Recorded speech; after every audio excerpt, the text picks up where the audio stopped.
What is happening, everybody? Welcome back to Tour Life. Today is Tuesday, September 24th, and we got a nice one for you today. We're going to be talking about the GMC that just went down this past weekend. We've got Ezra and the Goose Man himself jumping on the show tonight, so that'll be fun to talk to those guys. We have an update for you of the Bud Hill scandal. We've got some Edwin stats, and then we have a plethora of listener questions to get through. So with all that being said, let's jump into our sponsor of today's podcast. Have y'all ever been constantly spammed by calls from spam callers and just don't know what to do about them? You try blocking them, but they keep coming in, and it just gets so annoying. Well, I know one of the reasons I get so many spam calls is because big companies can't keep our data safe. Recently, AT&T revealed that nearly all of their customers' call and text records have been exposed in a massive data breach. The stolen logs also contain a record of every number AT&T customers called or texted. So even if you don't use AT&T, someone who texted you did, and then your number has been exposed. So what can you do to protect yourself? That's where Aura, the sponsor of today's video, comes in. Aura will alert me if they find my phone number or any other sensitive information has been compromised. And they give me fast fraud alerts if anyone tries to use that data to access my credit card or bank accounts. Aura does so much more to keep me and my family safe too. I also get things like transaction monitoring, a VPN, antivirus, password manager, parental controls, and identity theft insurance. I get this all in one app at one affordable price. What I'm most excited about is their AI-powered call assistant that picks up unknown calls on my behalf to screen them for spam and scams. The AI forwards legitimate calls to me so I don't miss any of those appointments, deliveries, and emergencies, and it protects me from harmful text messages by filtering out known spam numbers and scanning links in the message for phishing threats. I'm not leaving myself and my family vulnerable to data breaches, and if you don't want to either, you can go to aura.com/foundation and try your first 2 weeks free. Also, link below in the description. That's aura.com/foundation. Make sure to check out Aura. Let's get into the podcast. Thanks to our sponsors, Aura there. Yuli, how's it going, brother? You had a nice little week off last week. We said, hey, I'm going to handle this solo. You take care of yourself. How you doing? Hey, you know what? That was nice. I wasn't expecting it. And then, you know what, though? What was funny, my wife didn't even notice. I'm like hanging with her, you know. She's not even saying time. Like, are you supposed to do a podcast? And I kind of forgot too. And the next day I was like, you know, I didn't have my podcast last night. That was kind of nice. She's like, oh yeah, that was nice. Nice little family appreciate time. It. Yeah, a week off is always nice, man. Yeah, no, we were up there filming this new series that's going to be coming out on Foundation, and so we were wanting to do it in house, and then the series actually got pushed. Like the filming got pushed super late to where I actually had a very short stint of time to knock that episode out before my flight. So we were going like rapid speed and it was also a big story, which we'll get into here a little bit later in the show, but all things going on good over there. Yeah, everything's good, man. I made it out to GMC for the week. I went and did the commentary for Jomez out there. Mm-hmm. Flew in the Thursday of, flew out Monday, and it's not a bad place to go. Huh? It's not a bad place to go for coverage. No, it was cool, man. It's beautiful, it was cool up there. Absolutely. Had a few meetings with like the Discraft boys and stuff, and nice. Got back yesterday, went back to my 9 p.m. to 3 a.m. shift with the baby. So yeah. Yeah, so we're doing back good. At it. Yeah, it was good to be back or to get back home and see Sarah and Raina. So. And your Steelers are crushing? Dude, I told you. You didn't want to believe me. Justin Fields kind of nasty. He's no. It's all smoke and mirrors. You don't think so? You don't think he's good? You think it's I really just your don't. defense? No, I think Russ is the answer. And wow. You think they're starting Russell over him now? I think they should, just to see what's what. I think my honest opinion is it looks all cool on paper being 3-0, and I'm stoked, obviously. But Herbert hurt, the other guys not so good, the other opponents, and then listen, if we go up against a Buffalo or somebody like that who can score a bunch of points, it's going to be tough. You're going to need somebody who can really throw the ball down the field and hopefully make a couple comebacks. I don't know if that's Justin, who's just protecting the ball, because once protecting the ball doesn't really matter when you're down 20 points, that's going to be tough. He's my Ohio State guy, so I got to support him. Hey, I'm stoked so far. Yeah, I mean the Raiders, that was a devastating. I'll say this, it's a lot harder to fly out to watch a game like that than it was when we were living out in Las Vegas and I could just like drive back. But Kelsey, I don't know if you saw, I posted on Instagram, Kelsey was the cheerleader that was giving away like the Allegiant gift card. Yeah. They get 2 cheerleaders every time, so that was cool to see her do that. And she's killing it in the dances and stuff. So I fly back out this next week for the Browns game. So if we lose to the Browns, it might be a very, very long season. Talk about a season that seems very long right now. Holy crap, GMC. I don't know if it's because I haven't played in the playoff event. Like I didn't play in this event, but man, it feels like disc golf is kind of long. What do you mean long? Like the season? Yeah. Yeah, it is. And I'm seeing some of that too from like some of the people. We'll get into that a little bit later with some of these listener questions, but it seems like some people, are getting a little burnt out from Happens every year, man. From the really watching. Does. Which is crazy because normally this should be the time in your sport that everyone's locked in. Like no one pays attention. The vast majority don't pay attention to the NBA regular season. And then when playoffs come around, a lot of people that haven't been watching, they all jump in. I mean, I feel like that's with every sport, right? Like you have playoffs. a grind the whole year, and then all of a sudden the most important part is when you're burnt, And that's where, the calmer heads kind of prevail at that point, who can throw it down and who's not burnt out and able to get out there and grind a little harder. Yeah. Well, I was even talking just from like the spectators, just from the fans' perspective. Like normally like the end of the season is when everyone gets amped up and everyone really tunes in. And I don't know if the playoffs is necessarily the answer. I know they did definitely mold the playoffs after golf. But I don't really picture the golf ones as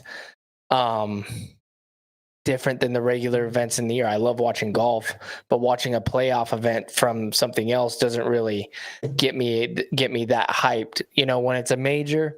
Yeah, that's why I'm like, do we need the playoffs, Yuli? Like maybe we don't. Maybe this is something we don't take from golf, right? Maybe this is something where we're like, I don't know if the playoffs really make sense for an individual event sport. Tennis doesn't really have like a playoff system that I know of. I could be wrong. I don't think they do. So I don't know. It's all based on a playoff. Once you get to a tournament, they're playing each other individually all the way up. It's like but not like a season long points race, I don't think.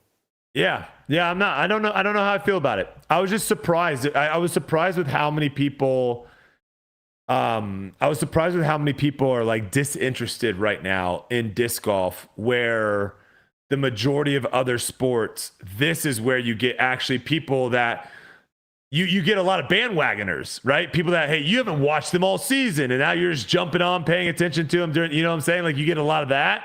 And I don't know. We'll see. I think a part of that also has to do with the tournaments. Maybe playoff events, because I guarantee there's going to be a lot of views at Maple Hill. People love that course. It's one of their favorites, and so people are going to be tuning into that one. Mm-hmm. But I thought people loved GMC. What happened? I think they still do, but I don't know what it was. I guarantee the MVP Open is going to be way more spectators, way more eyes on it. People are going to tune in. I know I would. Yeah. Don't you think? There's something to that? USDGC 2 is also going to be very, very watched. I know a lot of people watch that. A lot of people show up to that event too. That is a big event. Well, we talked about it last year at the Pro Tour finale. There was nobody out there. Yeah, the finale. That's what I'm saying is like GMC. If you remove the playoffs, you remove the finale, and you just have GMC and MVP as like placehold tournaments between the other majors, I think that works. I think one thing is as well is if the PDGA could make it a major, the Pro Tour finale, I think it would flip the script a little bit for everybody. The importance of it. Oh, if they turned it into a major? Just putting an M in front of there would make it more popular. Yeah, but it's interesting though, because it gets to the point of where it's like, yeah, I don't know. That's an interesting one. Don't you think if they, hypothetical, you take the PGA Championship, or what was it? It was they changed the name. What was it this year? The Champions Cup. Champions. You're talking about disc golf? Yeah, Champions Cup. Yeah, you take the championships, you get rid of it. You replace the Pro Tour finale with the Champions Cup. Somehow you move USDGC back, and then the final major is the Pro Tour. Might be one of the most watched ones ever. I think the smartest thing to do would be have Worlds be the final tournament of the year. That would be 100%. I guess that's basically what I'm that's what saying. you're trying to do. You're trying to make a major at the end, and like that's the be all into the off season. To me, it's your playoffs, it's your everything, it's your finale, it's the World Championships. To me, that's the World Championships. That makes a lot of sense to have that be the cap of your season going into the off season. So we'll see. I don't know. I don't know. I was just surprised with seeing the Facebook comments, the Reddit comments, the Instagram, the YouTube, and obviously you're gonna get majority of negative stuff. Negative, unfortunately, in the world we live in right now, negative is what people like to consume. Negative is what people like to output. So you're gonna see a lot of it. But I was just surprised of seeing as much as I did of people just being like, I'm not really paying attention to disc golf anymore. Like, I'm kind of over it. So that maybe, and like you said, maybe MVP will draw everyone back in. I don't know. I think it will. We will see. We will see. USDGC is goated though. I will say. I love myself some USDGC. Silas, you can also have Ezra and Goose jump on whenever you want. If they're ready to go. I'm interested to get into this conversation because I have a theory. Oh, okay. I'd like once they come on. That's what I'm saying. There's a lot of these topics where I'm like, I want these guys that were there playing also to kind of jump in. Yeah. Because I would love to kind of hear them. But I guess we can, while we wait for them to hop onto the show, I guess we can talk a little bit about Gannon Buhr. I mean, it is kind of crazy how last year I was tooting the Calvin Heimberg horn and saying he needs to be player of the year. We've never seen anyone this consistent with this level of level of field. It's insane what Calvin Heimberg is doing. And Gannon, like, you could do the meme of like Michael Jordan saying he took that personally. Like, Gannon in the offseason's like, oh really? Well, I'm gonna do what Calvin did, but I'm going to win a lot. And it's just like, this guy can't lose 4-round tournaments, Ely. He's too good. Like, the longer, it kind of goes back to, when Paul had his dominance, Ken had their dominance. Like, when tournaments were longer tournaments, it's just like the best guy is going to find a way to win those. Like, you're not going to have a random, I love Colt Montgomery, but you're not going to have a random Colt Montgomery winning Waco. When it's only 2 rounds. Isaac took him down at the Worlds. That was a 5-rounder. No, I know. It's not guaranteed, but I'm just saying, like, he's... No, I'm just surprised, honestly. Yeah. He's winning all these 4-rounders, and then the only 5-rounder, he gets taken down. Well, Isaac might be a Worlds killer. Like, he might be. You're not lying. Gannon might be a killer in 4+ round tournaments, and Isaac just might be a Worlds killer. He might be that guy, yeah. That shows up at the majors. What do you have to say for this guy? Since his playoff loss to Drew Gibson at the LVC, he's won 12 Disc Golf Pro Tour events, 2 majors, and over $313,000. It's ridiculous. It really is ridiculous. I'm doing the commentary, and I'm sure the people got sick of hearing this, but it looks like when he's throwing like his distance drivers, right? When he's throwing these, yep. It looks like he's tossing a 100-foot putter shot to me. It does not look like he's trying. You get what I mean? Like, it looks like he's tossing them down the fairway. He's not throwing them. Like, you watch other people play, and when they're trying to, get a little aggressive on a shot, they're throwing it, they're piping it down there. You can see the body language, the body action, and the way he rotates around the disc, it just looks like he's kind of tossing it down there. It's wild.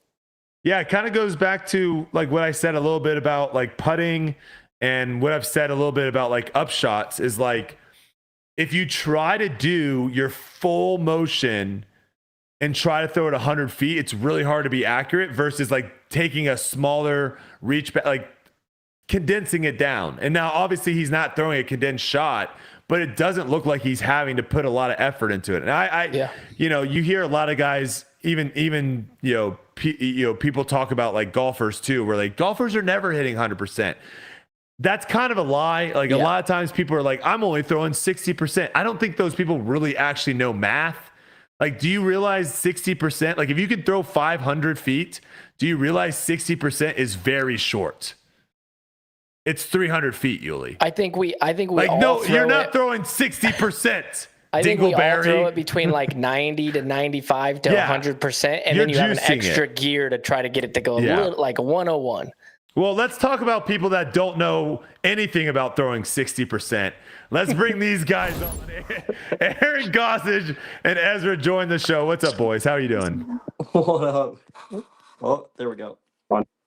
How are you guys doing? Are you where are we at right now? Are we in Maple Hill land? Yep, we're in Massachusetts. I'm actually downstairs, and Ezra's upstairs in the same house. So we didn't know the best way to do this, but we figured to separate us is probably the best way. Yeah, we'll see how it goes. If it's not. Yeah, see, I think we got an audible. I think Ezra's got to go to Gooseman. His internet sucks where he is. You might have to come downstairs, Ezra. Ezra, you're turning into a robot. Yeah, we have Ezra. I'll call it, log off, and go to Goose. Yeah, we have Robot Ezra. See, I like how you guys did this. Now we know where the good Wi-Fi is. There you go. All right, so we wanted to bring you guys on for this show because, I think something that you're doing really a good job of right now is, I think me and you actually agree on a lot of things when it comes to course design. I think you just have a way of saying it that might appeal to some of those people that just don't like me.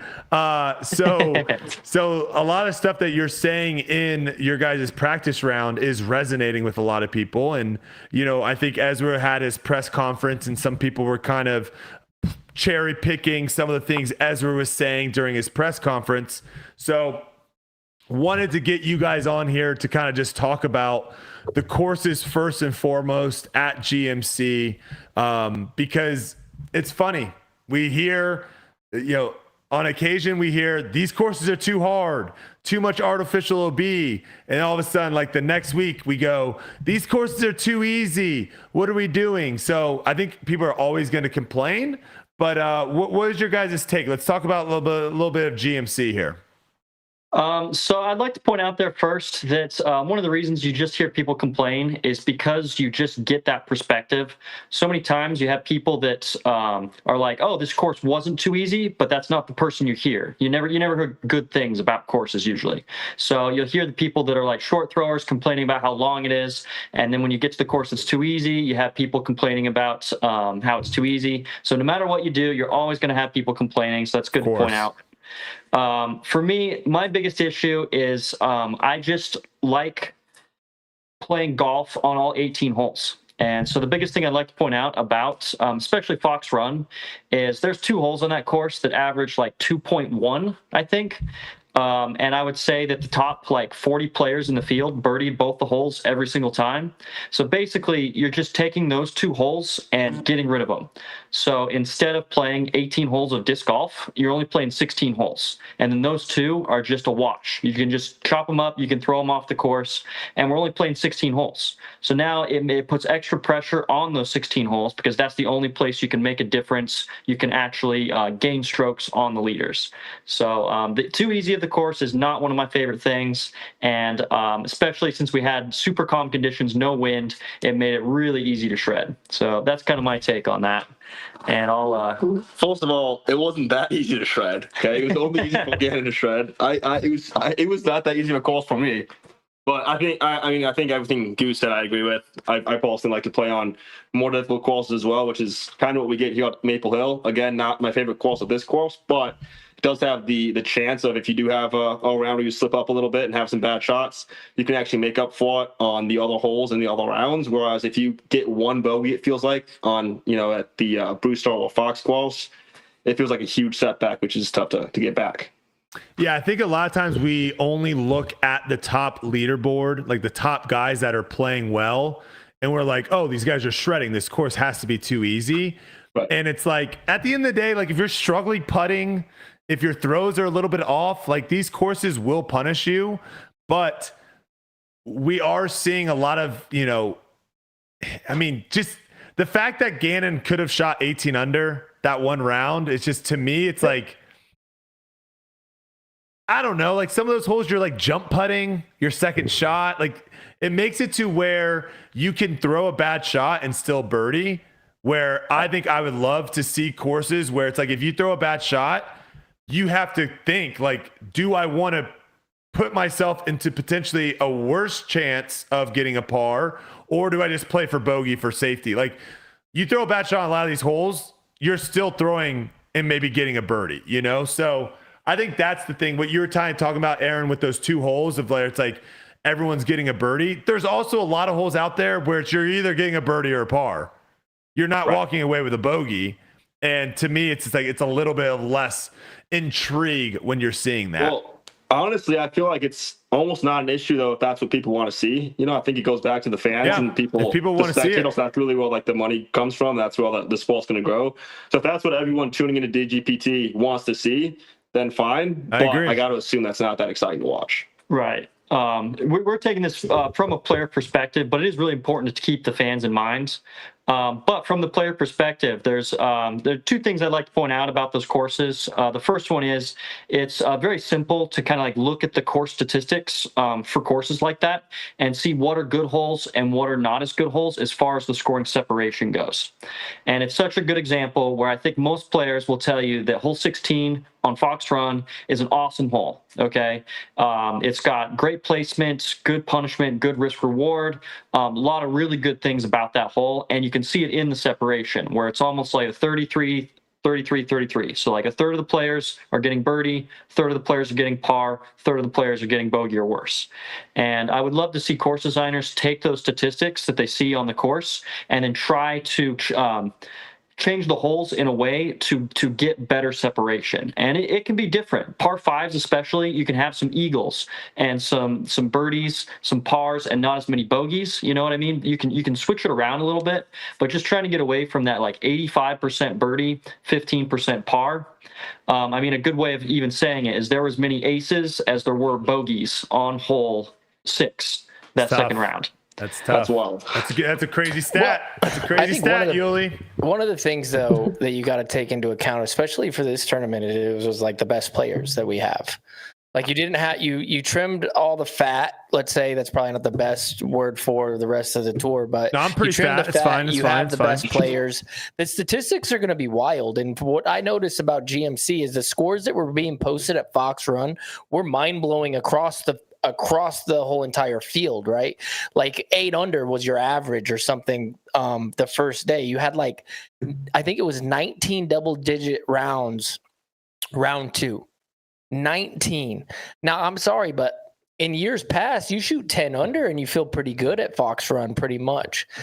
And now Brewster turned into the tougher course, which was kind of wild to me because it's in years past, it's been the opposite. Like Brewster was a scoring spot. You go over the Fox Run and then you had a little room because of all the OB and everything to pull away from the field or whoever you were playing against. And I think part of the reason is with what's going on with the tour in general. Like you look at most of the tournaments that we play, they're pretty much wide open. And so this falls into the easy category of those shot shapings. So like flex shots, guess what? You go to Fox Run and you have a good flex shot, it plays on every single hole. You flex it, no wind, okay, right there. Highs are in, spike it in there. The wind was gone, so it made it super easy. But I think that what the courses that we have on tour right now are teaching our players through the whole entire year made Fox Run super easy. because it's like they're used to throwing those shots, and then the landing zones were pretty dang wide open. All right, so two things to add on to ask you guys. First one, how many times did you guys, not off the fairway, not when you were scrambling from the woods of Brewster, how many times did you guys have to go back to your bag and be like, actually, you know what, this is not the shot I want. I have to change. I have to do this shot. How many times did you step up onto a tee pad and have to think like, should I throw this shot? Should I do this? How many times are you making decisions on a course like Fox and a course like Brewster? I would say on a course like Brewster, I think almost not at all. Since it is wooded, it's very protected from the wind. So it's a lot of just like, you know exactly what you're going to throw on almost every single tee shot. Doesn't change much. Fox is a little bit different, especially the last day. There was a lot of wind. Yeah, I saw that. I did switch a few times from this or that disc, just trying to like gauge how it's going to be affected by the wind. But for the most part, stuck with the game plan pretty much off of every tee shot, I would say. Yeah, was there ever a time where you're like, ooh, should I go for this or should I lay up? Like, how many of those situations of where you're having to make a decision of, should I try to clear this or should I lay up, or should I try to land on the left side, or should I train on the right side? Or is it pretty much, I'm just going to throw where my disc lands, I'm going to throw and putt from where my disc lands? I think the fact that Gannon shot 16 down, kind of like you have to bowl every single hole, so there's no like decision making in that sense. The whole decision making is like if you're already out of cash going to hole 18, it's like maybe I just send one, you know, which I didn't do. I still laid it up, but that's like the only decision making I feel like. But I feel like, you know, pretty much for any course, you kind of want to get locked into your game plan in practice rounds, and so that's kind of why we go out there during the week. So I feel like most of the time we're still not. Like most courses, we're not really changing up, you know, during that, for me at least. But to my point, I think that is an element of disc golf that is missing in the MPO side. If you look at the FPO side, actually, the courses that they're playing right now, they're actually suited more for their skill level. That's why you're seeing players make a lot of mistakes, decision-making mistakes. Because they're having to decide, like, should I try to flip this disc up to get the distance to cover this? Or we're seeing people collapse at the end because not only are they, you know, having to throw high level shots, but they're also having to make decisions. And I just think that is a part of disc golf right now that's missing on the MPO side of course design. A lot of the greens, there is no, man, I really need to make sure I land this on the left side. So what's my best way of landing? It's really much still like if I throw it 60 feet from the basket in any direction, I'm going to have a putt on a lot of greens. Yeah, I totally agree with you. I think that decision making is a really important part of it. And the only time that really comes into play is on par 4s and 5s. So I definitely did have some decisions during this tournament on different shots, but almost every time it was just after throwing a tee shot. And then I have to make the decision on what to do from the upshot. On Fox, there's a lot less of them because they're pretty standard placement shots. They're pretty routine. You can practice them. You know exactly this general area of where you're going to land. But Brewster, definitely, there's, I think, 5 par 4s and a par 5, something like that. Each one of those, every time you throw your tee shot, you're in a slightly different spot. Yeah. Yep. And you got to figure it out from there. And this is kind of goes back to one of the points I would like to make about Brewster. Is I like all the shots that they make us throw on that course. It's really good shot shaping. It really challenges different kinds of skills sets, things like that. My only issue with the course is that I think so many of those par 3s would be amazing upshots. And if you had to throw a tee shot to get to that place and then execute that as the upshot on a par 4 or on a par 5, it would add that decision-making element to the game. It would let people get a little more aggressive off the tee, do some different things there, and be a little bit more creative with the game. As is, we're just stuck with a bunch of par 3s where you just have to execute exactly what the shot calls for, and it leaves very little creativity and very little like that risk-reward in the decision-making part of the game. What course gives you that right now? Like, give an example of amazing of course does great at that is Northwoods Black. I will always throw this one out there. almost every shot you throw out there. Obviously, there's a lot of par threes on that course as well, but there's so many fours, so many fives that you have to decide: do I go big on this shot? Do I go short and safe? Try to stay in the fairway on this shot. And then when you get to wherever you are, you're never in exactly where you practiced, and you have to make that decision of like, hey, do I still go for it? Do I chip out to the fairway? Do I make all these decisions? And think it about really the par gives. fives on that course. Yes, The exactly. par fives, you play those holes different every round, and literally every time you step up to your tee, you're thinking to yourself, or every time you step up to where your drive lands, you have like 3 or 4 options, and you have to figure out what option to take. I love that. And one of my favorite things about those options is that you can go mid on every shot, you can go putter on every shot, you can go fairway, and a lot of times you can go driver. And so you get all 4 of those options just depending on how aggressive you want to get or how good that part of your game is. And there's just so much lacking in that driver aspect on Brewster, where you're just not allowed to throw driver on almost any of the holes. That really makes me, I don't know, I struggle with that part of the game, not letting us, I don't know, be a little bit more creative with it. People want to see the big shots, man. Gotta let us throw the big shots. I want to highlight this comment here by Alex Grande. He says, but a chance for 18 under is super entertaining for the viewers as well. I want to push back a little bit.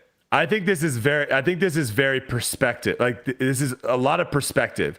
The reason right now why 18 under is super entertaining is because good rounds right now are 15 under, 16 under. If we shifted to where a good round was 5 under par, do you know how entertaining a 12 under round would be? Very entertaining. Like you can literally look at golf, and it happens in golf, where someone's shooting a 59, which is on a lot of courses, they normally shoot 59s a lot of times on par 71s. That's 12 under par. Nope, that's 11 under par, Brody. Very entertaining. It's good to point out that 70s 11, 71s 12. Those are very entertaining. Those hit Sports Center. That gets headlines. So that's where I'm just like, it's perspective. Right now, 18 is entertaining because people shoot 16, 15. If we shifted it, levels like just out of reach, just correct. Yeah. Yes. 2 things on that one. Firstly, if the fans are saying 18 down is impressive and that's what they want to see, it might be worth listening to. Maybe we're all wrong, and we should be listening to the fans a little bit more. Maybe that is what is exciting, but we're all looking from it from a player perspective as well, of like, we don't enjoy that kind of golf. Here's the other thing. Well, I would argue it's not entertaining. Right. Because you're capping yourself. Right. That's what I was going to say. Maple Hill is a great example of this. A good round at Maple Hill is 10 down, but every person can birdie every single hole. So when you see someone shooting the 12 down, like you're saying, they're like, oh, that's really impressive. But on top of that, they could shoot an 18 and it would be the most impressive thing ever. You know what I mean? Like, if you make all the courses harder to where a 10 down is amazing, to where most players are shooting 5 down, then the 18 down is still gettable. It's just so hard, and it doesn't cap the players. Well, I don't think we should take away from the fact that what Gannon did was absolutely ridiculous. Oh, what? It's a ridiculous round, and like nobody was even it was a 14, which was ridiculous as well. Like, let's not go out there and just be like, oh, Fox Run is the easiest place to play in the world. It's really not. There is some out of bounds here and there. And that's why I'm saying that day, I'm not saying because the course is so easy, but that particular day, the scores that were coming in were crazy. Was there no win that day? There wasn't. Okay, so but we've been out there and played out there where there was no wins other times and nobody was doing that.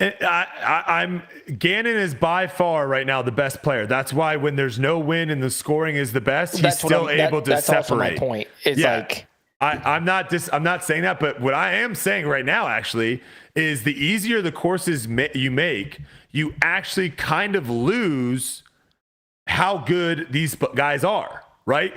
It diminishes the gap of skill between the top guys and the bottom guys when you make courses easy. And that's what I'm saying is like, what happens when we make courses extremely challenging, extremely difficult? You'll see the top guys still rise to the top, but did Gannon really have to showcase his entire best stuff at Fox Run? Like, are we seeing the best Gannon has at that course? I don't think so. He did win by 7 though, so as far as like the the cream separating itself from the crop. I mean, he did do that. No, I know, but what I'm saying is like Ricky's- I don't. When you're playing a course where you can shoot 16, 17, 18 under, I don't think we're seeing guys play at the highest peak. Does that make sense? Like when you make a course, yeah, I mean, Not throwing the yeah, shots it's like they're capable of. if people want to see 18 downs, they could just make courses super easy to where you have a dozen 18s every single time, and then that wouldn't be exciting anymore. And like you were saying, it wouldn't show the cap of like the skill set. That we people could have. go out to Dash's track right now, and Gannon would probably shoot 17 or 18 under. And guess what I'm shooting? I'm probably shooting 16 under. Is that what the people want? The people want Gannon to beat me by one shot? Like That'd be exciting. I'd like to watch that. well, there would also probably be like 30 people in the playoff. There would be so like Listen, at a certain point. The reason why there's 72 holes at a lot of these tournaments is you have to have holes to separate the field. If we just played an 18 hole, like if we played an easy course, 18 holes, there would be so many people tied. Well, it's like what Aaron's saying about how 2 of the holes you could have just not played since Yeah, everyone they played. only Yeah, exist. So if you play an easy course, it's like 16 of the holes might be just take them out because in perspective, though, Fox Run is not an easy course. Like it is for the top 30. Yes, it is 100%. It is in comparison to a lot of the other courses we play on tour. Right. I don't think we've played an easier course all year. Yuli, it's a very easy course Go to compared. top 80 people. Top 80 people, it's like the easiest course on tour, right? There was nobody over par after 2 rounds. Every single but player I'm saying, in the FPO field take was those under par. statistics and look at last year, the year before. It's not even going to be close. It's not even going to be close. Those statistics that you're talking about, it's not close. All right, I think some people in the People were shooting over par last year. I remember. I think the World Championships. Look at the scores. The scores this year. Here's Yeah, the I mean, big the difference, wind and there was though, rain and I was everything. going to say, I think the weather was also a lot worse There was last also year. 300 people in the tournament versus there's only 80 in this tournament. You're but not you were having seeing any 16 unders and 10 unders and 12 unders at the end. Like AB, what did he shoot? 13 under, and he made like a crazy comeback almost to win the tournament. True. Well, I also think people are getting better year after year. That- like and that's a lot my of these point. guys are Gannon. Okay. Do we think Gannon's going to get worse next year? No, Probably not. I He's think the probably gonna be tour better. outgrew the course 100%. Yes, 100%. And I think some people in the chat are kind of losing what we're trying to say here. Like someone's confused, saying like there's no way I can go out there and like okay. We're not. That's we're what I not, was trying to get to. The point we're not- of like the and people are too good. And Like we need to MA3 challenge guy, them in a way.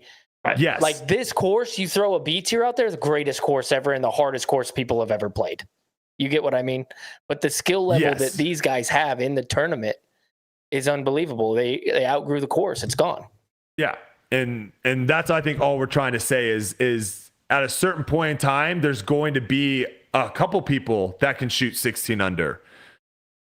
And now, the gap gets smaller and smaller when, 16 under is the cap and a bad day you shoot 12 under out there. Like there's not really a big window. I like seeing the big window of like, if you have a bad round, it can get real bad in a hurry.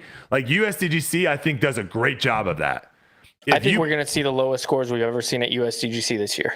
I think so too. As a whole. I think so too, because I think again, the top, they're better. I also think too, it's like you got to almost make it to where the top guy's bad shot is like bad.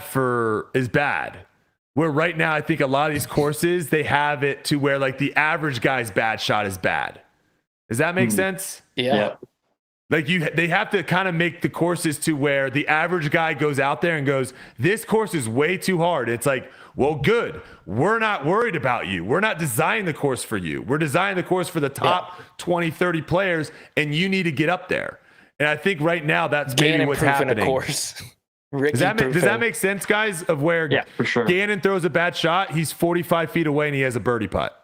I feel like honestly the best example of that is probably Ivy in New London. Like I feel like the World Championships is like the closest we've come to challenging the top guys. I feel like that was a great venue for that. Nate Heinold really took it and said, hey, I'm going to make sure bad shots are punished. I'm going to put OB tight on the open course, and I'm going to make tight wooded lines and put out of bounds where it needs to be on the wooded course. Make it fair, but challenge the top guys. And some tough, and what did the greens? What did the fans think of it? Did they like it? Like watching? I didn't do any I think research Man, as it's far as always hard to comments. say because New London. I get a lot of comments that are like, "Hey, we love your course breakdowns, things like that," and I get a lot of comments that are like, "Wow, there's so much out of bounds. This is ridiculous." So I don't know for sure if that's just some people complaining or if some people really like it. You know, it's hard to say. This is a great question. DJ Skinner wants to know, who wants to watch guys struggle? DJ, everyone, right? In sports, you want to see someone have to overcome. Now, am I saying what I think you're trying to say right now is you think we want everyone to go out there and shoot 5 over par? No, that's not what we're saying. What we're saying, though, is we want to see Gannon have a moment of being like, I don't know what to do here. Right. We want to see Gannon have a moment of where he throws a bad shot and gets punished and has to figure out, how can I fight back? That's what we want to see. We don't want to see someone just be able to go, like Yuli said, he looked like he was just throwing the disc. And here, this is no shot. This is no shot at Gannon. We could say about AB. We can say about Paul. We can say about Ricky. We can say about all these guys. What we really want to see is guess what was one of the most talked about moments last year in disc golf? AB missing the island 25 times. The European Open, AB, of where we saw AB have to go through a moment. And guess what? Imagine real quick, guys. Let's all just put our thinker caps on. What if we had 7, 8, 9, 10, 11, 12 holes? What if we had 12 holes where players had to go through something like that in a course? Imagine what kind of drama we would get. Imagine what kind of theater we would get. We get 1 hole a year kind of like that. The other 2 is USDGC. Now they take that away. We only have USDGC now, right? We have 1 hole at USDGC. Imagine if we had 12 holes where players like you guys, Aaron, Ezra, how would you feel right now if I told you, hey, we're going to have 12 holes that play like USDGC 17 and play like old 16 at the Beast? Would you be walking into that tournament thinking, oh, this is going to be a cupcake. This is going to be, I have no fear. I'm terrified. You're clenching your cheeks. But You're clenching your cheeks. Here's the thing with that is a player like me, I'd be stoked. You get That's what great, I mean? Like, yes. Because you bring the rest of the field back into. But you're still clenching your cheeks, Yuli. Of course, but what you I'm don't saying bring the rest is, of the field back in. What are you talking about? yeah, you would. Yes, you would. No. Yeah. Oh, 100% you would. Yes. Explain yourself. I'll explain it like this because now those guys, guess what? Gannon could take a 12. Yeah, for sure. You bring the rest of if Gannon's an idiot, he could take a 12. That's golf. Yeah, just prioritize a different skill set. It prioritizes, playing the game and playing golf a He little bit more could, than but just throwing a let's shot. say he slips up a little bit. It happens all the time. We see people lose the tournament at USDGC on hole 17. Guess what? The rest of the field is back in. Why is that a bad thing that you actually have holes that can I'm actually? I'm arguing that I love it. Oh. I'm just saying you bring the rest of the field back in. That means that sure somebody might be able to play perfect and run away from the tournament, but also guess what? At any point in time, one of these guys could take a 6, a 7, an 8, and then the rest of the people are back in. But also in that scenario, like AB misses the island, maybe he thinks to himself, "Hey, you know what? Let me just chip up, get out of here, and move on." Yeah. That's what I'm saying is there's an element of decision making. There's an element of when we see it a little bit right now with putting with some people of where their putt gets kind of tight when it's down the wire. We had Luke on here. He was talking about how he missed some big putts at Worlds. Like we see that pressure there. What I want to see is the pressure of when you throw a bad shot. A lot of times players just go super aggressive. You know why? Because there is no penalty in going super aggressive. The worst thing that can happen, you go OB by the basket, you make a putt, you move on. I want to see what happens when someone throws a bad shot. Do they crumble? I mean, let's real quick. Let's talk about one of the greatest players of all time, Paul Macbeth. Does anyone remember him literally falling apart at Northwood? Him doing stuff that we've never seen him do at Northwood Black that one year. Does anyone remember that? You guys don't remember that? Okay. I don't watch coverage. I'm sorry. It was a couple years ago. He's folding putters. He's running up to the basket, or he's running up to tee shots. He's throwing quick. Just completely did not look like him. Do we see that happening at any other course? No. because there's no pressure. There's no like that moment of like having all that stuff on you throughout. Is there a reason why Northwood has the most DNFs? Like, are people just running into thorn bushes? Are people running into yellow jacket nests? Are people like, what's going on out there? No, it's because it's mental. So many courses, there's no mental. It's just go out, execute. But Northwood beats people down. And that's a different element. I would argue that Maple Hill's kind of up there in that same boat as far as difficulty goes. I know I've said this to Ezra several times, and he's probably tired of hearing it. But one of my favorite things about Maple Hill is I shot 2 over the first round. And after shooting 2 over in almost any of these other tournaments, especially last weekend at GMC, I'm done. That's the end of my tournament. I'm probably not even going to cash. Okay. But Maple Hill, I went out, shot like 9 down, 9 down, 9 down, somewhere around there, and took second place. And that's the beauty of having difficult courses, of having these tough holes, is that it lets you have bad holes. Brings the rest of the field back into it. It brings you back in because it doesn't cap you. It doesn't cap players. It brings you back in if you hey, play well, though. You have to play well. Exactly. Yeah. It gives you a chance because the course is hard. If the top players are shooting 16 down, the only thing I can do is shoot 18 down. That's my max. So like I can only gain 2 strokes on Gannon at Fox Run. So if I'm already 12 back after the first round, it's impossible for me to ever catch him. Versus at Maple Hill, if the leaders are shooting 8 down and it's possible to shoot 18, I could get 10 strokes on them in one round. If I play a perfect round up there, I can get 10 strokes. So that's the beauty of having that tough course that you can get back into the tournament, and it gives you the opportunity. Well, and to go back to the fan perspective too, I feel like if you have more of those exciting holes like hole 16, that you have the big scoring fluctuation possibility, it makes these tournaments a lot more exciting at the end. I feel like after like 3 rounds for sure, it seemed like the tournament was kind of over. I don't think anyone really thought Gannon was going to lose after that third round. Whereas if you have some more holes, well, it's like Gannon could blow up and take a quadruple bogey, and then Ricky's right back in this, or whoever it is. Or if there's like 8 holes like that on the course, then Gannon could shoot 4 over the final round. If there's 8 holes out there.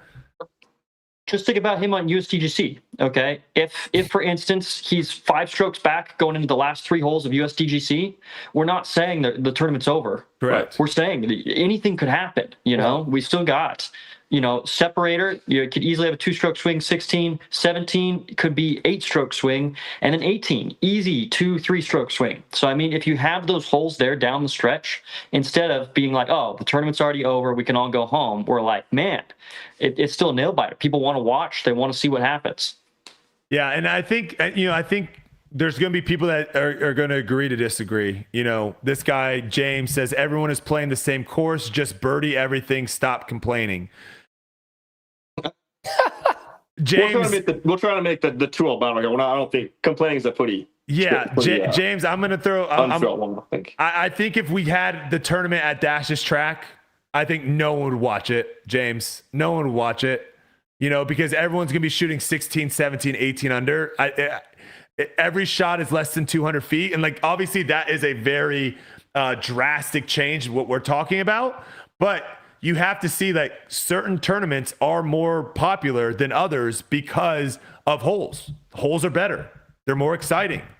And if everyone's just birding or parring, it's really not that exciting. I think you're in the minority if you think a course where you're either going to birdie or par every hole and you think that's exciting. I think you're in the minority. Or you haven't opened your eyes yet to the possibility of watching someone have to ride the roller coaster throughout a tournament. I think it's fine to have 1 or 2 tournaments like that a year. It's part of like, if you want to, sure. I think there's an element that's fine with it, but I think for the majority, we should be playing the toughest courses that we could possibly play the whole entire season to challenge us. And I do think there's a place, take a little break. Okay, here's a little birdie or die course in the middle of the season or something. But a playoff event, no, exactly. we need to be challenging the best players in the world as much as we possibly can. So let's put GMC over here, and then we'll all go to Northwoods Black for the playoff, and we'll play that. Yeah, and I think Gannon and then MVP or something. I think Gannon would have won this if you would have buffed up both these courses this weekend. I think Gannon would have won. He was playing really, really well. I don't think it would have mattered. My point is, I don't really want to see Gannon throw one good shot on a par 4 and then jump putt and then tap in and get a birdie on a hole. Like that hole's boring as heck. That's a boring as heck hole.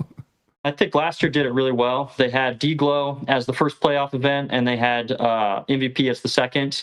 And I think that those two courses fit a lot better. Now, given Gannon ran away with both of those anyway, but I think that D-Glow has that bit of like challenging element that is perfect for a playoff event. Versus, I totally agree with you. GMC is in that boat of birdie or die that I think could be used to be somewhere else, in our season and not the playoffs. Yeah, that you need a course like that because you also need to be giving some other players like a chance to show their skills and get a USDGC spot, get some points. You know what I mean? And that's their style of course, and they're grinding all year, and then they get to a place like that, and that's their opportunity. And on the PGA Tour, that happens all the time. There's huge, gigantic courses, and then you go play.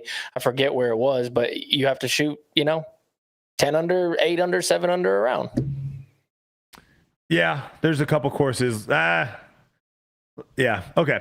Let's jump to a different topic here. Let's talk about another thing that we love talking about here on Tour Life that we haven't done in a hot minute. But Aaron hit me a text message, and it caught my. Aaron knows exactly how to push my buttons, and he got me super excited about this one. So this next segment is called "Ratings Are Flawed." So. Aaron, do you want to kind of give some context to what we're talking about here?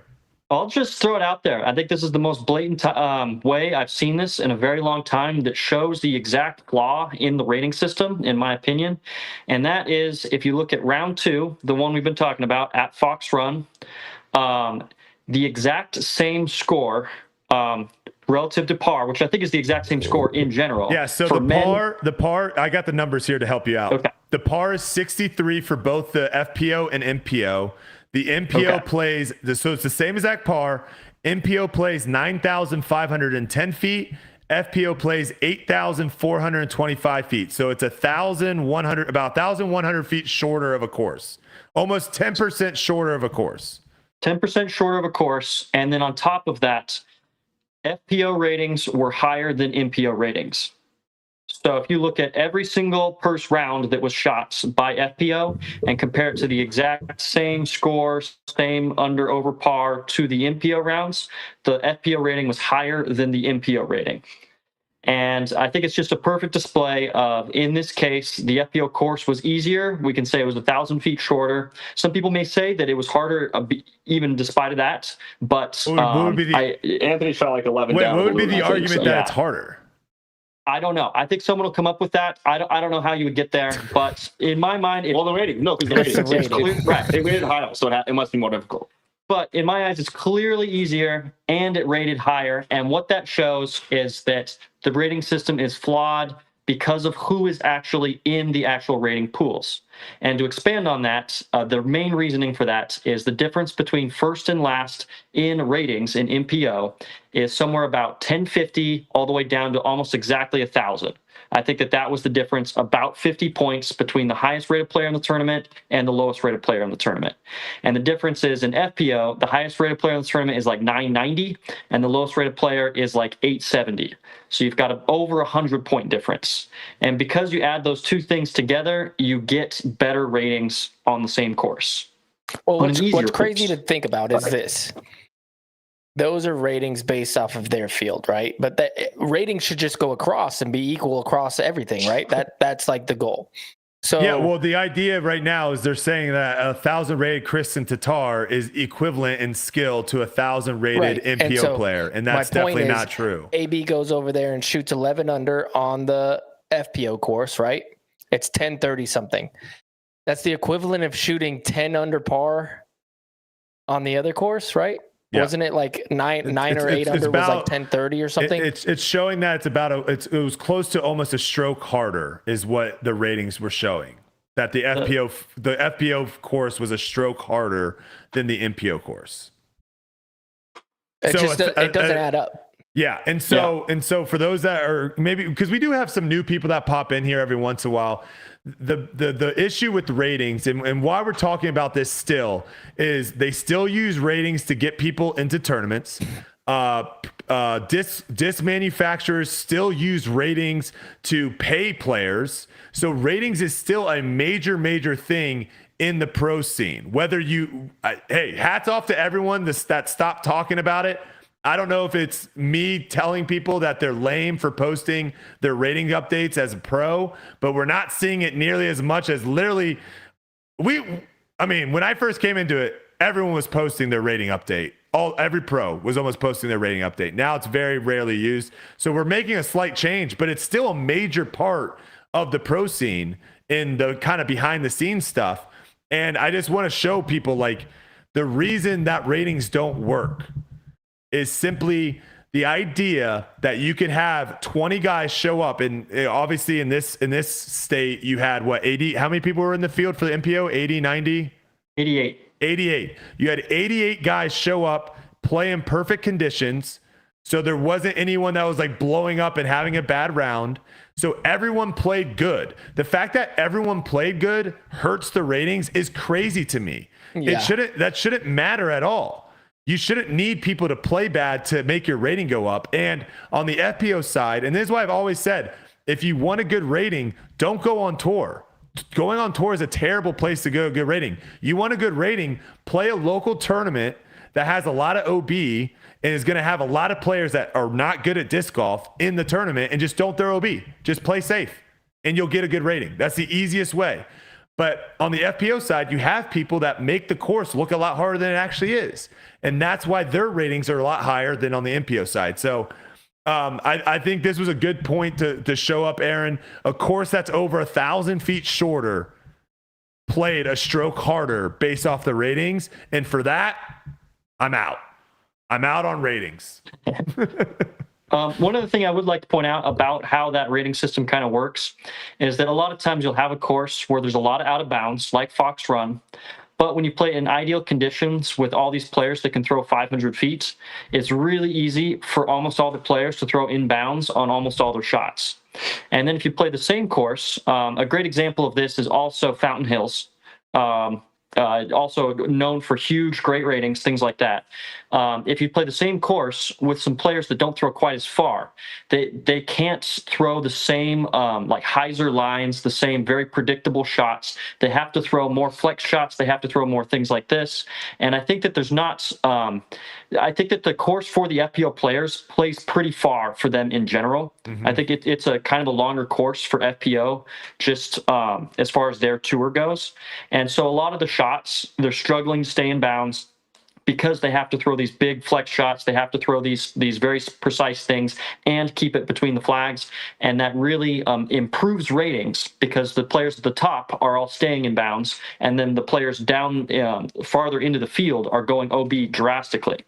And that's what's going to boost the ratings in that pool per se, versus since we have the pool of the men that is just 50 points between first and last, they're all throwing very far.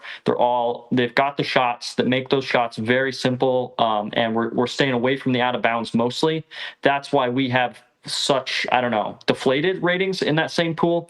I don't know. I'm just trying to explain why that happens. Well, I don't know. Yeah, in general. All it takes is wait for it to be an off week, and guys go back and play A tiers and start posting shot a 1080 rated round today. And then you go and you look at their rounds on tour, and like their highest round on tour the last couple of weeks is like 1045. I think this is my biggest problem with ratings. I think is a lot different than other people. What's your biggest problem? My biggest problem with ratings, honestly, is the negative aspect that it puts on somebody's career. Like it holds a black cloud over people that I think is super unfair. Like, for example, I've used Will Schustrick as an example for a long time, right? Will Schustrick comes back on tour. You look at his rating, and that's a topic of conversation. Like, what happened to Will?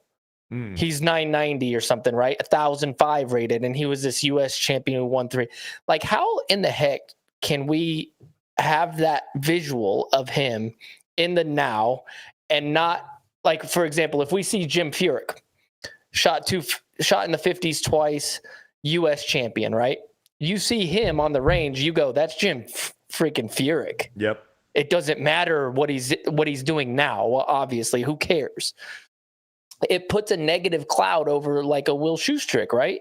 To where why aren't we looking at this guy like he's a 4-time major champion? Like there should be a different aura around him. And if you get rid of ratings, that happens. There's no way to judge him in the now, right? Except for what he plays on today. Like if he plays a bad round, who cares? He's Will Schustrick. Yeah, he had a bad round. Yeah, he had a bad round. But you look at the people go straight to the ratings and judge. You get what I mean? And there's a negative connotation instead of just the score. If it's just the score, he had a bad round. If it's a rating, you can judge him right away. You get what I mean? Because the rating system is flawed. And so if it's flawed, then your perspective of whatever this person's doing is what? It's flawed. Yeah, it's flawed, yeah. It's flawed. Ezra, do you have anything to say about ratings? Oh man, you guys made a lot of good points. I mean, to go back to the Fountain Hills, the thing Aaron was saying, I think Fountain Hills is such a good example because the course play is so easy to top playoffs. Adam, Anthony, and Gannon go out there and shoot 16 down like it's almost nothing. But then if you got a player who's like 950 rated, it is a nightmare off the course. It's so easy to go OB. It's so easy to shoot below your rating because it's so difficult and so easy to go out of bounds. And so that's basically that's how I would sum up how, why the ratings get pushed up so much on that course. And that's why golf. It didn't happen That's why golf has a rating and a slope. When it comes to courses, that's what we would need. Question for both of you guys. Okay, let's say that you shoot a 980 rated round and it affects your rating by 10 points, and it makes you go. Imagine if all of a sudden you had 3 tournaments in a row and you dropped to 1,012. Wouldn't you feel negative about it? It shouldn't affect you long term because you can come back. Do you get what I mean? You're literally talking about Ezra right now. Just say his name, Yuli. He's right here. What are you? 10? You're still 1020. I think 1020s and above. There's like a positive connotation still with that, right? But as soon as you dip below that, all of a sudden, if Gannon drops 1020, there's no positive connotation. None. There's definitely a negative connotation with it. I will raise you though, Yuli. I played probably 7 tournaments this off season without making a single putt, and it hurt my rating pretty bad. But I was like, I don't care. I need to get competitive practice working on some things, and so I sacrificed the rating just to do that. And I think a lot more players need to just not be afraid of it. They got to be like, hey, it's just a rating, it's just a number. What's going to help my game the most? They can't though. Like that, a lot of them. It's like if they drop, they aren't sponsored and they can't sign tour. Up for tournaments. If they can't get into tournaments, it's crazy. No, that's a good point. There's a lot of things to go with it. Flaw. I guess this is a view from a touring player. Of a lot of touring players really value the rating. They're like, I want to be 1040. I'm only going to play events that help my rating, things like that. Versus as a touring player, I'm definitely more in the boat of I would like to win tournaments. I would like to improve my game, and sacrificing these A tiers and taking dead last in them and being embarrassed by that and whatever. I'm okay with that if it can result in better plays on tour. We had this conversation you're very good 2-all playoffs. Like for the guys on 2-all that are 1010 rated or 1,000 rated, 1020 rated, rating means everything. Trying to make it. Those guys, the rating is massive because, like you said, you can't get into events if you don't have a high enough rating. You can't get on the elite team in Discraft, and you don't get a Tour Series disc. Yeah. That's a lot of money. Right. Another thing that the Pro Tour needs to do, and this probably doesn't affect you guys that much because you don't miss cuts a lot. Just say MC. Like if you miss the cut, don't keep their score up there. Just say MC. We don't need to see someone's plus 70, plus 50, plus 30. Like as soon as the cut happens, literally just change everyone. You can alphabetize it too, so it doesn't. You don't know who's first and last. Just say MC. It's just a nice little thing for the people. I suppose. I feel like Simon shooting +8 was kind of a topic of conversation, though, was it not? What was it rated? No, but you would still you would still see that though when it happens, Ezra. I'm just saying, like when you go back to see the results, just it's it's nice to not have someone that's plus 45 on there.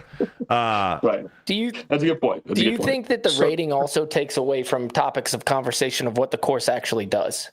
You know what I mean? Like what it is. I think it does. I think it also takes away from Gannon's round was in 1100. That was a topic of discussion. Yeah. Why aren't we talking about? Oh, he missed 2 putts. He almost shot perfect. Instead, we're talking about a rating that means Right. nothing. It takes away It's from the irrelevant. actual score and actual shots that happen. Yep. You know what I mean?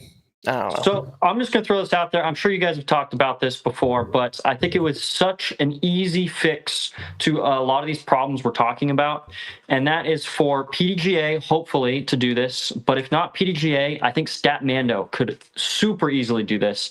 And that is just make a rating for every player that's played on tour and just have something else. You can keep exactly what you have currently and then just have a tour rating. And in that way, all it factors in is all the play on tour. And then we get this field with the same people every single week in and week out, and it's against each other. And if you can just take the same thing and then just make a on-tour rating, it would be so much more accurate for the touring players themselves. And it would kind of differentiate it so that there's not as many people going, hey, I shot 1090 this week. I would have beat anybody on the pro tour.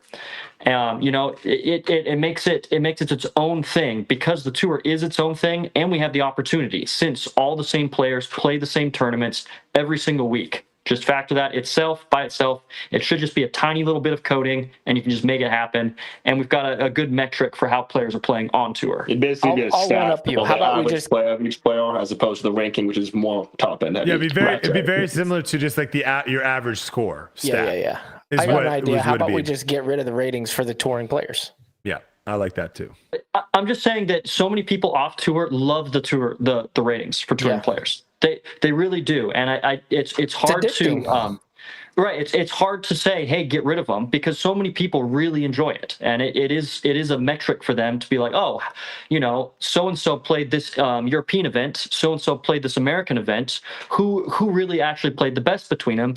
Rating is the only metric we have that somewhat resembles that. But if it's a bad stat, shouldn't we get rid with it since it's not giving good information out there? It's just better than nothing, and we don't have you're not giving me ideas of ways of replacing it. So it's. I think just get rid of it. I think that the problem you talked about if you want to have an on-tour rating, I think you'd still have the issue of the European tournament and the American tournament being like, oh, who actually shot best this week? I think that would still be an issue because the ratings over there would probably still be different from what we have on this side of the pond. I would agree with you to an extent. I think that a lot of times, especially in those European events, you'll have players cross over from these events to those events that would really help neutralize that to the point of like, oh, if this player's, doing this well and he usually does this well over here, it should actually neutralize it to where it is a little bit more accurate if you only take the ratings from the actual tour events. On the tour? It would guys- definitely be better. It'd definitely be better. It's always better to have more stats than less stats, in my opinion, too. And you have a good point of this is kind of a stat that is negative in a sense, but I think that adding more stats would help it be more accurate. When you go to a tournament and you're checking to see who's playing what, do you click the ratings button? I do. I usually click the ratings button just so that it sorts by the top players. Because in general, I would say that rating is pretty accurate for who is playing. No, I mean well at the end of the time. tournament, you're looking at results. Do you hit the ratings button? Yeah. Oh, I do. I look at it. Like, I want to see like, oh, how good did they actually shoot? Even though I know it's flawed. Oh, yeah. I still fall victim. Yeah. I still like, oh, show ratings on their scores. yeah. Of course. Yeah. It's not We good all that I do it. and but I I'm do it. interested in it. I really am. That's what's Right. annoying about the whole thing is everybody's Yeah. addicted. Well, you to guys, you guys have drank the Kool-Aid. it. For sure. Hey, man. Hey, man, it's tough to get away from the Kool-Aid. If it's the only metric you have, of course. You I have mean, to when you're hit it. growing No, up, but if you don't drink can't if you don't drink the Kool-Aid, you don't look at it. And Well, it's yeah. I am fascinated about the 1100 I've never been rated on round. I've never been on ratings. Right. So I've never once cared about thought ratings were good. Where I think all of you guys at one point thought ratings were good, and now you've come to the I've never realization thought- that well, you when I was I trying get to what get to you're saying, 1,000, Brody, but I it's the remember. only metric we have. Yeah. It's the only way of saying, oh, am I It's not, playing better though. than I used to play, or am I not? Oh, It's so but many times when I you're was just growing going off up. what Yuli was saying. Yuli said, like, do you look at the end? Like, when I was going back and looking at scores, I was looking at scores and what people shot day 1, day 2, day 3. I did not look at the ratings of what Missy Gannon's crazy. third. I didn't look at what Kristin Tattar's final round was rating wise. I looked I at think what you're she the minority. shot. Yeah. I know, think a good but example of this is I like, came in thinking ratings were dumb. That's what I'm saying. well- I think you can't drink the Kool-Aid. Oh, If you I'm drink the gonna try not Don't to Kool-Aid, drink look. it, Brody. It's too good. It tastes too if you sweet. drink the Kool-Aid, Don't you're drink locked it. in. I'm fascinated by the 1100 rated round. Always have been. Yes, I feel Shay's like right. you're chasing like crazy perfect when you do that. You know what I mean? Wait, Shay's How many right. rounds have you guys played and you're like, I hope that's 1100? Like Wait. deep down, you're like hoping it was. Never once. Never Wait. once? Ezra? 3, I think. Maybe. Yeah, I think Yeah. 3. To where you're like, man, I might be chasing 1100 here.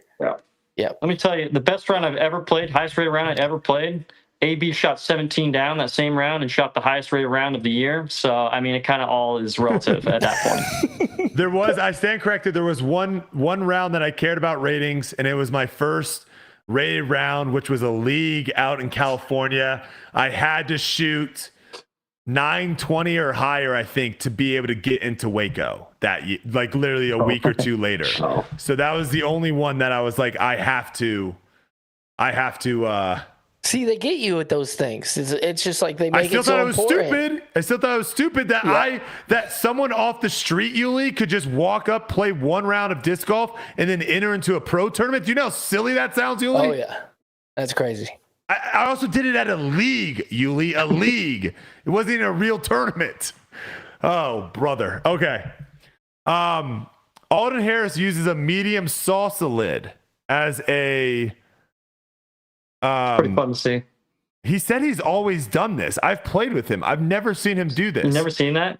I seen guess it. I'm not paying I've done attention. that once or twice. I'll forget my mini and I'll just grab the lid off my jam or something like that. Pretty sick. Okay. Yeah. No, I mean, this is some style. This is some uniqueness. This is some style. How about the cookie from Andrew and then he just eats it? I love that. I love the cookie. The cookie's a cool play. The cookie. Can you use anything? Like, could I just use a rock if I don't No, like it have has my to be, mini in I my think it has pocket? to be circular.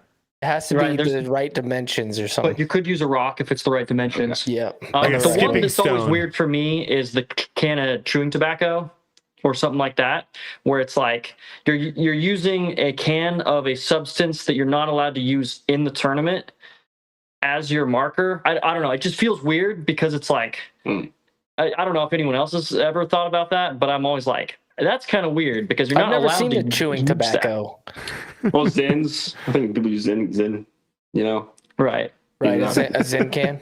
Yeah. I don't think Zins are illegal. Maybe we Oh, should just see how that's far fine. can we push it. Let's just see It how wouldn't far we matter can if they push are it. legal, nobody would enforce it anyway. That is true. That's the problem.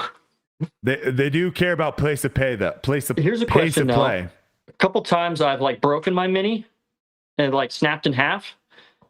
Is it no longer a legal Oh, yeah, marker? I'm calling you on that. If Yeah, you use that's that. tough, dude. Did you do it Yeah. on purpose? We might have to report Oh, this. yeah. it's my Okay, wait. What is your guys' take on this? Because we got to bring this back up. Me and you are going back and forth. I want to hear what your guys' thoughts on this. Do you think the way the rule was written? Do you guys remember the crap? I'm forgetting his name now. What was his name, Yuli? Sorry if I'm putting you on the spot. Lundquist, Calvin Lundquist. Yeah. Okay. When he grabbed Calvin's disc, do you guys remember that whole one? Yeah. Okay. I was under the impression reading the rule. Oh, what's your guys' take on that? Before I I don't say anything. actually know what the rule is. It's probably one of those specific rules that you have to know the answer to in order to pass the test. But my take on the whole situation is he picked up the wrong disc on accident, and it didn't result in anything being different. They just have to give an approximate lie to where the other player's disc is. I think it's a no harm, it's a no foul situation. Okay. Ezra? Yeah. That's how. I agree. Yeah. Okay. As long as you didn't play as long as nobody played from an incorrect lie. So the way the rule was written is like it was unintentional. It has to be unintentional. So you guys are saying that because it was an accident, it was unintentional. Where I'm saying, how do you unintentionally pick up a disc? Oh, that's a good point. I picked up the wrong disc. And I have the answer. It depends on what. He it depends on your. intentionally was trying to pick up his own disc. He accidentally picked up Calvin's disc. Right. Yeah. That's what happened. So he intentionally was trying to grab his own with intent, and it just so happens it was somebody else's. So he didn't intentionally pick up Calvin Heimberg's disc. Well, it does bring up a good point of clarification, though. He did pick up Calvin Heimberg's disc, though, intentionally. No, I know he did, but he didn't intend to. He intended to pick up his own. The only issue is when you real quick, and then I'll get to you, Aaron, because the only thing is that now you have to ask the player, and you have to it's just too great. Go ahead, Aaron, though. So I was going to say there's a similar rule as far as you're allowed to throw your disc back to your bag up to 5 meters with the intent of returning the disc to the bag. Okay, right? Okay. You know how that rule kind of is phrased. So then a lot of times players will be like throwing the disc up in the air and like catching it, and sometimes they'll drop it and it'll roll like, let's say 6 meters. So now in a sense, it's like I didn't intentionally throw the disc 6 meters, but I did intentionally throw the disc. You know, it wasn't intent for me to like throw it up in the air. I just meant to catch it before it went 6 meters. So at that, there's different things where it's like, where does this clarification of where's the intent actually come into play for these different? Well, dude, there's a lot of times where I'll intentionally throw a disc and I don't intentionally try to hit a tree, but it happens anyway, you know? Yeah, it's not unintentional free hit. That's a rule we're going to have to enforce. We're going to have to enforce that one. But that's my point is there's a lot of rules in other sports where no one's intentionally trying to hurt someone or intentionally trying to hit helmet to helmet or intentionally trying to do anything, but the rules are set up in a way of where if it happens, it's wrong. And that was my whole take on it, is I think they need to rewrite the rule. Yeah. If you want to use in accidentally, the only problem is, again, it goes back to now where we're having to ask someone like, hey, were you doing this on purpose? And I'd rather just be black and white. You touch someone else, you pick someone else's disc up, it's a penalty. Right. So if you think that's your totally disc, agree. You might want to. It's the same thing as like. Imagine you going into the woods, like high, tall grass, and you see a disc, and you're like, "Oh, I found my disc, guys!" And then you play from that disc, thinking that it's your disc, and then when you actually pick it up, it's the same exact disc as yours, same color. But then when you pick it up and turn it over, it doesn't have your name on it. It's someone else's name. You weren't intentionally playing from the wrong disc. You did it by accident. But that's still a penalty. So like that's right. You did throw a shot though. Yeah, big time. No, but my point is like my point is he wasn't doing that intentionally, knowing this isn't my disc. I'm going to try to get away with throwing it from here. He accidentally threw a shot that he thought his disc was. That it says you have to have intent, and that's Calvin didn't have the intent of grabbing Calvin's disc. He had the intent of grabbing his own. It just depends on what you think intent means. Intent of grabbing his own. Maybe it should matter if it changes the score. You know, like if Calvin would have gone and putted and like it changes the stroke, kind of like we're talking about in the woods, then maybe that should be more enforced, I feel like. But as long as Calvin's able to put the disc back down, then Calvin Heimberg can go putt from it, and it's the same spot. I don't think people should be grabbing other people's disc. I agree. I think it should totally be a stroke. Guess what's the easiest way of making that not happen? You get a penalty if you touch someone else's disc. Yeah, no, that's how you prevent it. I'm with Brody here. Me too. I want it to be a stroke for sure. Go ahead, Gooseman. Any rule that says something along the intent, I'm with you on this. Should be that you should get rid of the intent. 100%. There shouldn't be any question of like what are you trying to do versus what you're not trying to do. Just don't do it. Hey, this is a penalty. This is not a penalty. No intent. And then make it cut and dry. And then all the players have to live by it. Yeah. We all have to play it. We all have to do the same thing. I mean, it's similar to golf. A lot of times players will like mark their lie, and then their mini will like fall over when they move a branch or something like that. In golf, you know, if you pull a twig out from underneath your ball and your ball moves, it's a penalty. That's a risk you're taking. Hey, right. And you're not intending to improve your lie. But that's just literally what the rules are. You're just given a penalty. You know, you're not trying to do anything. It's just that's the way the rules are, and you understand that. Do you have to mark all your discs? Yeah. That's also a rule. Marking the discs is relative, though. A lot of players will be like, "Oh, well, I'll just to mark my disc. I'll just take a Sharpie and put a line across all of them. They're all marked. You know, that's a my unique mark, right? I think it just has to have a mark that you can identify. I think that's all. Technically. Right. So you could be like, oh, I hit a tree with it last week. It's the one with the little scratch on the side. That's my intent. That's my mark. My unique mark. Gotcha. It's so weird. It's another Ron one. says it's an identifiable mark is the technical term. You remember when Proctor rolled away and used what's his name's disc to tap out. I'm pretty sure that's illegal, but nobody really cared about that. I was always told that's legal. Don't think that's legal. illegal. People's disc, Why? It's not his disc, and he doesn't have a mark. There's no way he put a mark on that disc to identify it. Oh, that's a great point. It was a disc that he just used that didn't have an identifiable mark to Proctor. For him. For him, yeah, that's what I mean. That's an interesting one. To think that the PGA rules don't all make sense, that's crazy. No, I'm glad you're bringing it up, man. That's one of the things that we're trying to do with the rules committee. It's just make the rules more cut and dry. You got make to. them more enforceable, and I think that'll improve the game dramatically. It's just when you are watching something, you actually know what's going on. It's way more enjoyable than when you're watching something you don't really have any clue what's happening. Sure. All right, what we're going to do now with you guys before we let you go is we're going to pull up each other's attributes. So this is like your Madden rankings. We've got our Edwin stats on it, and we're going to have each other rate and talk about if something's too high, if something needs to be lowered. So who wants to go first? Who wants to judge the other person? I'll judge. Okay, so we're going to throw. I don't want to go false, but I can go false. We'll throw Gooseman up here first. So Ezra, we have Aaron Gossage here with the attributes. His scoring is at 88. His power is at 91. Accuracy is at 95. Scramble at 85. Putting at 75 with an overall of 86. What are your thoughts? What's the top one? Scoring. Okay, scoring. Scoring's at 88.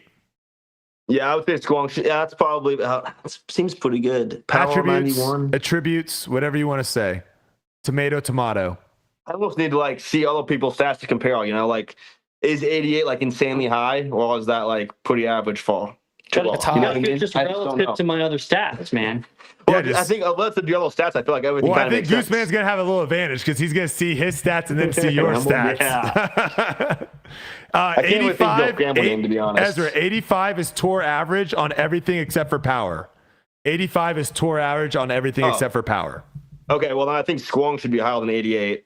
Okay. I mean, he's like a top 20 player, also obviously. I mean, it probably should be close to like 92 maybe for scoring. Power, probably about the same, maybe 93. Okay.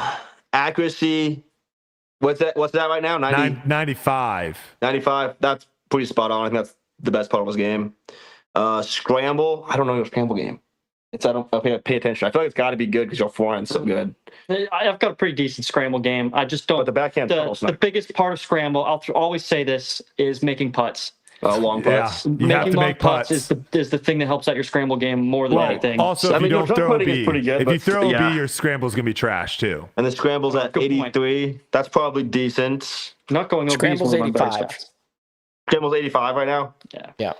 It's probably pretty good. The putting 75. Yeah, it's about what percentage you all circle one or what? Yeah, so your Yeah, it is. rank, It's exactly my circle 1%. Your Maybe rank- lower than. your tour rank on each one of these scoring, it's your birdie rank, your 21st. Putting for C1X, you're 97th. C2, you're 93rd. So I just want to stop you real quick. When you say Yeah. I'm 97th in C1X putting, Correct. I thought that there were only 80 players with tour cards. So Ooh. it always is like, how could I possibly be 97th? It's impressive. That's a great question for Edwin Stats. We're going to wait for hear an answer from him. Accuracy, your fairway is 12th. Green and regulations 5th. Your OB rate's 9th. And your scramble rate is 53rd. Sounds about right. I like the Ron Swanson picture. I like the mustache. Yeah, The good one. where's my mustache Right. rating? Yeah, he's coming after Edwin. Hungry. I kind of like this. Edwin's getting put in a box right now. Let's see what happens. I wonder if this little card should be only based off of the tour card playoffs, because obviously it's taking into account people who just play tour events in order to get 97. So or whatever Edwin on the one Stat stat. says, I'm using the full 103 players that played enough events to qualify.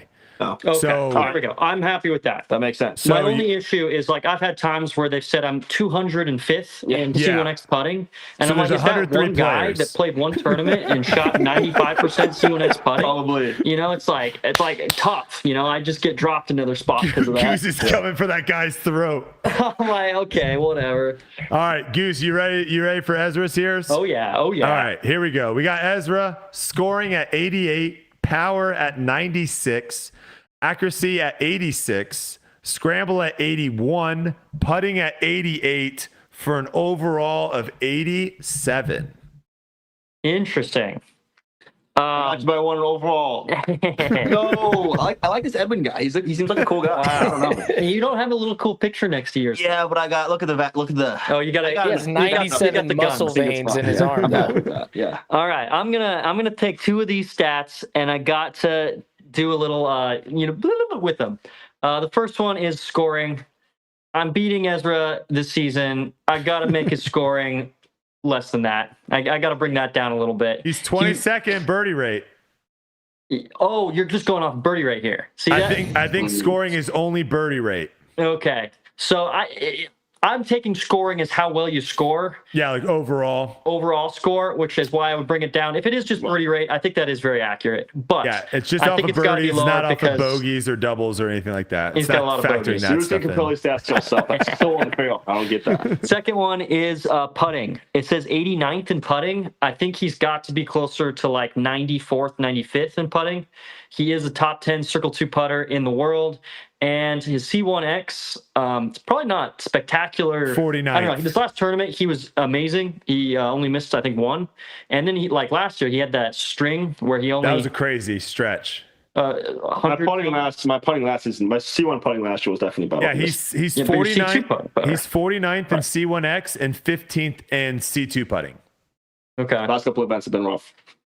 Gotcha. I still, I think the putting stats are slightly skewed from the, whatchamacallit, there's two things. Number one, adding other people in that aren't like tour card holders, things like that, I think a lot of times skews it. You'll have a lot of players that are in 107th place that, make, Circle 1 putts for a few tournaments. I don't know. It's weird. Maybe I'm wrong. Maybe I'm not. I don't know.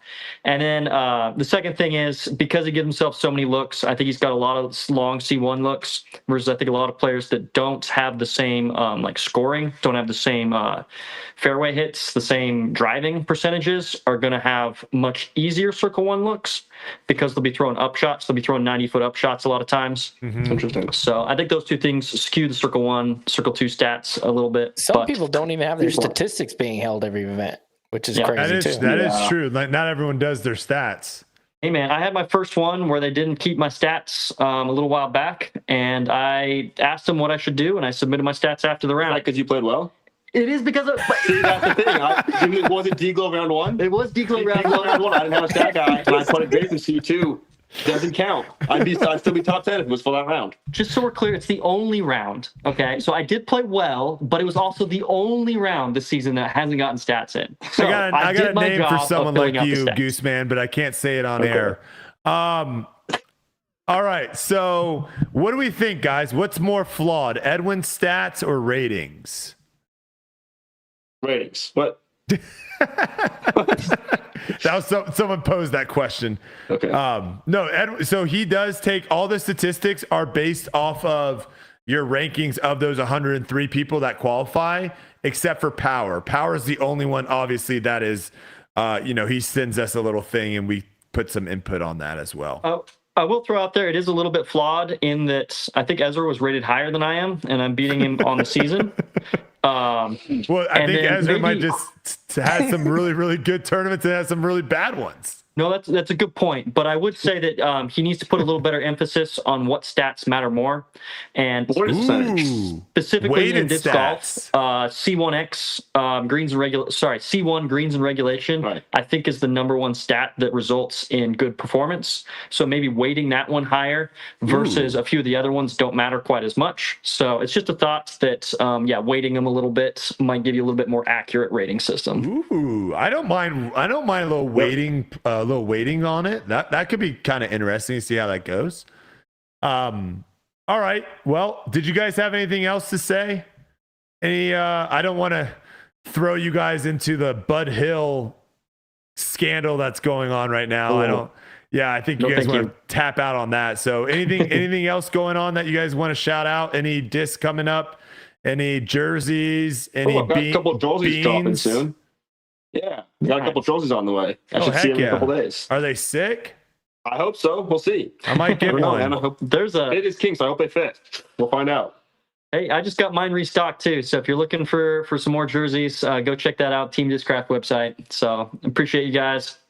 You Where guys can have they find? Where can they find the rounds too that you were talking about of giving your guys' opinions and stuff?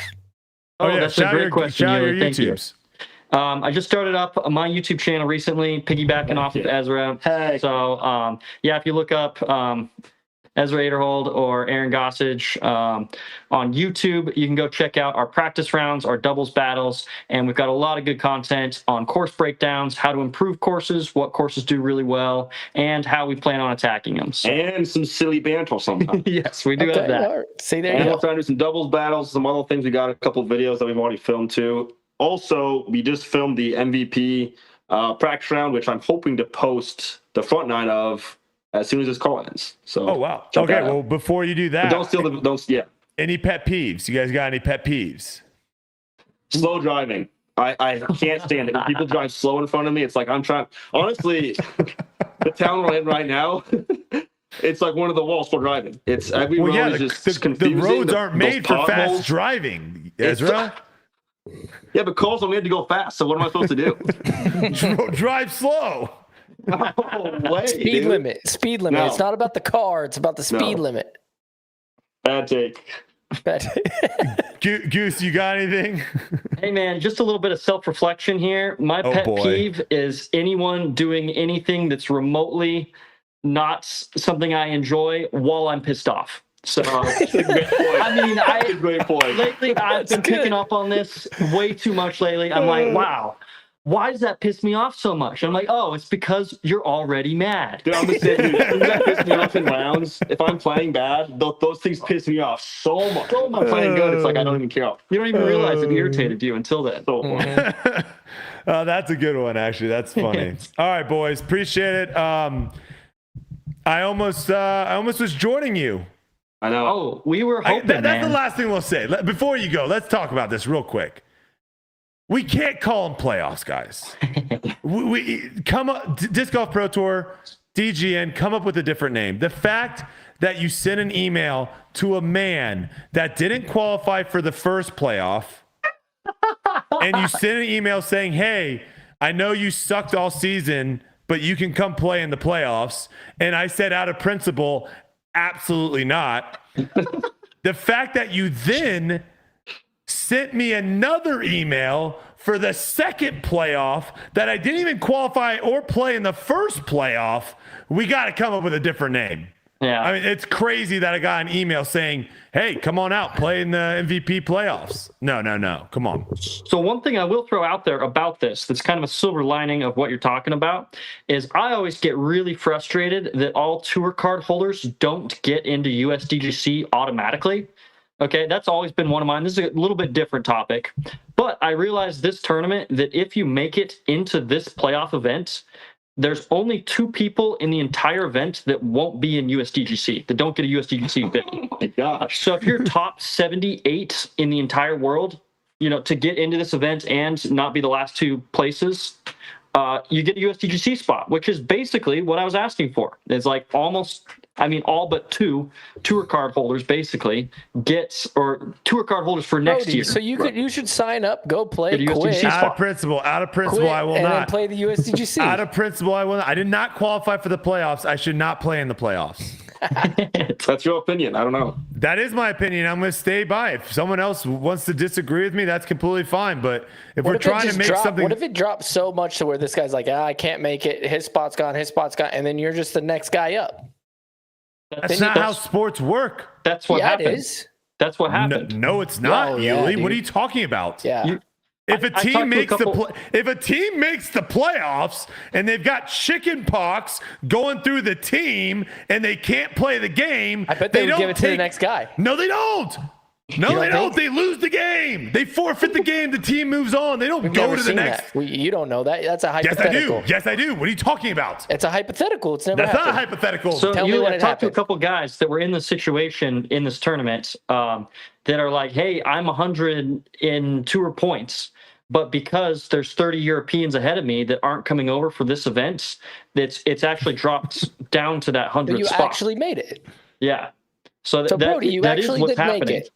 No, I didn't though. The top. You did. There's literally a number. The top blah blah blah makes it into this event. That's like Brody, saying the it's top the 100 rules. in the. It's that's the like saying rules. no. Just because if- the They rules are they bad. also want a full event too, though. Yes, because they want better if money, they have an 80 Ezra. course They they want do. I money. don't know. But They it's need still money the for the rules. purse. They want Well, that money. makes it easier. They want my registration money, Ezra. It's Don't still you the dare rules. say anything other than that. It's the rules. It's the rules I'll of say our what I want. tour. I don't So care. technically, by the rules, you qualified. No, if a tournament says the No. top, if the tournament says the top 100 players in the world rankings gets to go into this event, and when the event comes around, you're 120, you don't get to go in. I'm sorry, you don't. I don't know, man. I was 34th or something in tour points my first year on tour, and Eagle blew out his arm, and I got into the Pro Tour final because of it. And that was kind of nice for me. I You mean, have no principle, dude. sorry, Hey, I'm sorry for sure- Eagle, but I'm I'm not sure- going to be the guy that's like, no, out of What principle, about I in didn't that deserve case? this spot. What about in that case, bro? Do you still say he shouldn't I have played? took advantage of the opportunity. I was like, I love having the opportunity just to go play the Pro Tour finals, and I loved it. So All I'm saying is I'm standing by something. That's all I'm doing. If you have to qualify to get into an event You did. and you don't qualify to get into the event, you shouldn't play the event. That's all But I'm you saying. did qualify.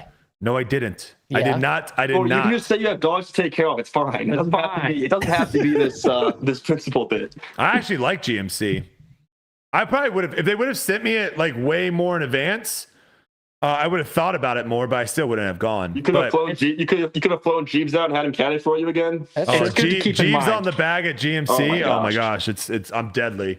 But no, it just goes, guys. It goes back to the whole thing. If you look at it on a different standpoint, if you have to qualify to get into the USDGC and you end up not qualifying, and then someone drops out and you didn't qualify, yeah. Oh, let's talk about that. How silly is it that they run a qualifier at the tournament the week of the well, tournament? that also is stupid. Is yeah. that silly to you guys? I think Yes. that's the Every dumbest thing tournament. ever.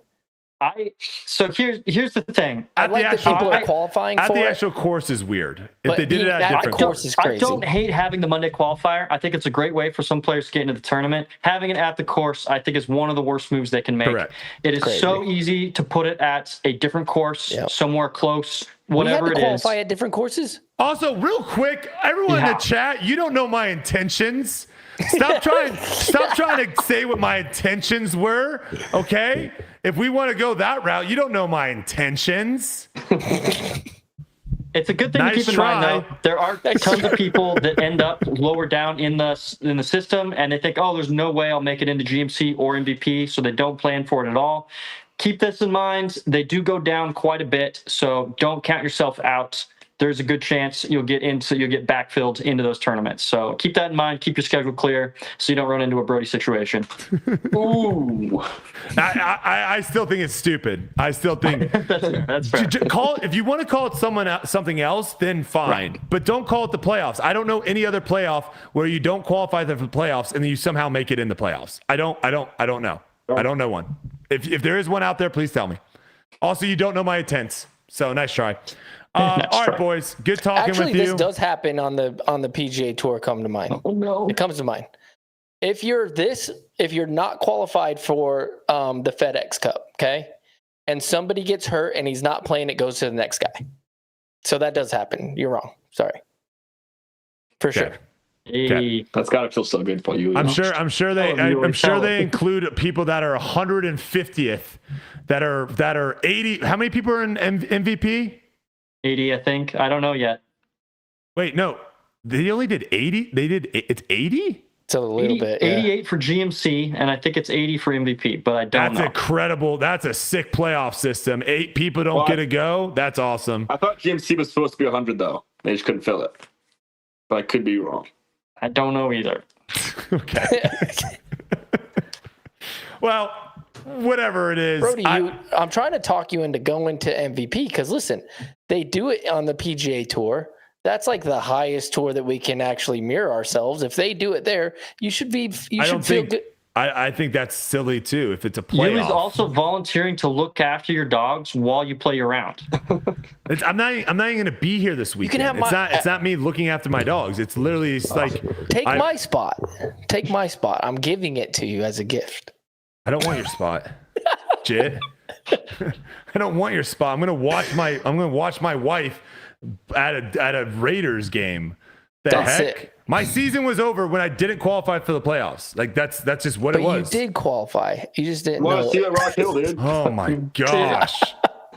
If you want to see me at Rock Hill, go back a couple years. You intended to qualify, right? No, Intention's key. my intention was, and guess what? I accidentally did not qualify, guys. But you could legitimately qualify for the USDGC if you illegitimately qualify for MVP. Good point. Great point. So you could feel bad about the first one, but then great about the second one. That would actually be hilarious. That would be. Hey guys, I'm here. I don't actually want to take any money if I make any money. I don't want to take any. You're like, I don't want. it. Yeah, I don't want to take any points. I'm just here as a qualifier for USDGC. That actually would be the power move. That actually, if I would have thought about that, that would have been hilarious to do. All right, boys, go upload your YouTube videos. Appreciate you jumping on here. Yeah, see you Thanks guys. for having us, man. Good chat, man.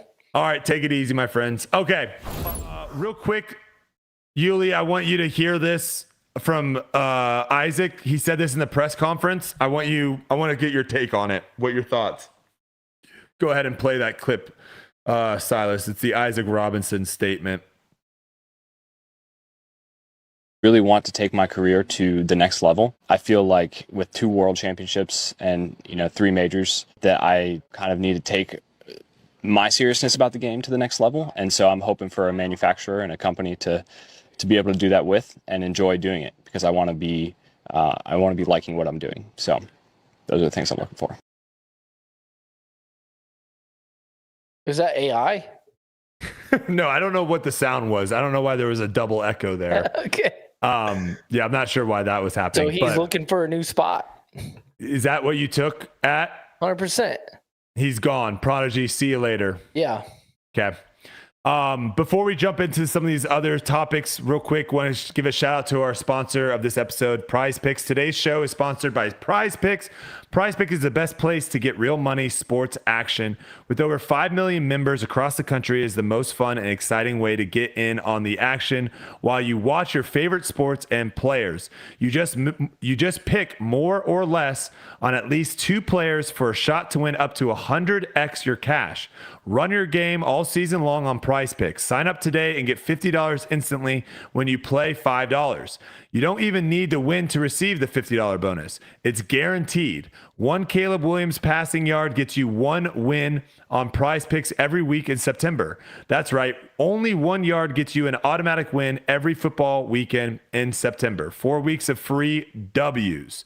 Don't miss this deal on Prize Picks because it's gone when September ends. This week, I'm loving Matthew Stafford for more than 216.5 yards and Malik Neighbors for more than 72.5 receiving yards. Download the app today and use code TOURLIFE to get $50 instantly after you play your first $5 lineup. Download the app today and use code TOURLIFE to get $50 instantly after you play your first $5 lineup. Prize Picks, run your game. All right, let's talk a little FPO real quick here. Kristin Tattar did exactly what Yuli said she can't do and came back from 6 down to beat Silva. Hey, we're still taking that narrative. I thought she proved me wrong of like a couple months ago. European Open. I gotta still throw it in your face every once in a while. Now there was a little discussion on Silva, like a lot of people were saying like she choked really badly. I didn't see it that way. What were your thoughts? I think the finishing holes out there for the women are tough. They're challenging. Like, they're challenging holes. So, choke. She choked. She did for sure. She had a but it wasn't 6-shot as lead. brutal as like missing 12 footers and doing all this crazy stuff. You know what I mean? It wasn't a visible. She got tight and she threw some shots out of bounds and they were uncharacteristic. That happens going down the stretch. We see that all the time. Yeah, her Sean 15 was not good. Shanked it into a tree early right. That was not great. She missed a pretty nervy putt there about 18 feet away on hole 16.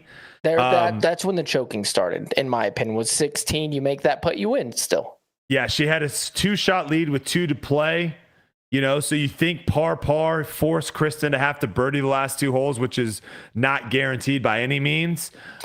She actually went for what were your thoughts on that run on 17? She was like I want to say just right outside circle and putting down that hill and that elevated basket. She was full intention on running that. That was, to me, I thought that was like kind of a sign that she wasn't just like, the moment was too big. She just wasn't able to execute because she tried to make that putt to seal it. Yeah, I think when we talk about choking, there's a couple things that we kind of have to unpack with those things. And one of the things is like, let's look at their skill set. And like, for example, she misses the putt on 15 from like, or 16 from whatever, which one it was like 18 feet. That's choking because that's one of her highest skills. Correct. Right. So a moment gets too big and all of a sudden you miss a short putt like that. That is what I consider, okay, the pressure's getting to you and it's too much. And then your body doesn't react the same way. Right. If she was like the greatest off the tee and power move, and then it rolls over into straight OB, you know what I mean? That's what I would consider like, okay, that's choking a little bit. The body's not reacting the way that what your mind's telling you to do. Running that putt, like you said, I like that.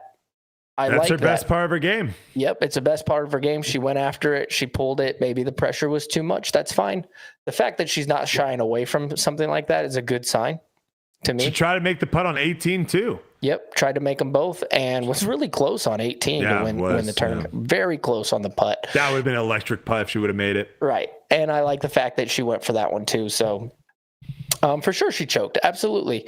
But it wasn't like a catastrophic meltdown. That's what I was thinking. Yeah. And Kristin had to play really well. That's the other thing is like some of these other chokes that we've seen, no one's playing good. And the person's like playing way worse than everyone else. Like Kristin ended up actually playing those last 6 holes pretty well. Yeah. And so, that to me, that's where it's like it didn't feel nearly as bad. Now, her shot on hole 18, to me, that looked like someone that was scared to go OB right. Yep. Like in her head, she's thinking, I don't want to go OB right. I don't want to go OB right. And just completely misses her line, throws it probably 30 to 40 feet left of where the intended line was and goes OB left. That's where you would love to see someone be more, this is where I'm landing the disc. This is my landing point. Let's go execute. You could tell, I think she was definitely thinking about, I don't want this to go OB right, and then ends up going OB left. And, which is the right mistake there. That's what you got to think there. That's the right mistake because you can still get up and down and win the tournament. It is, for sure.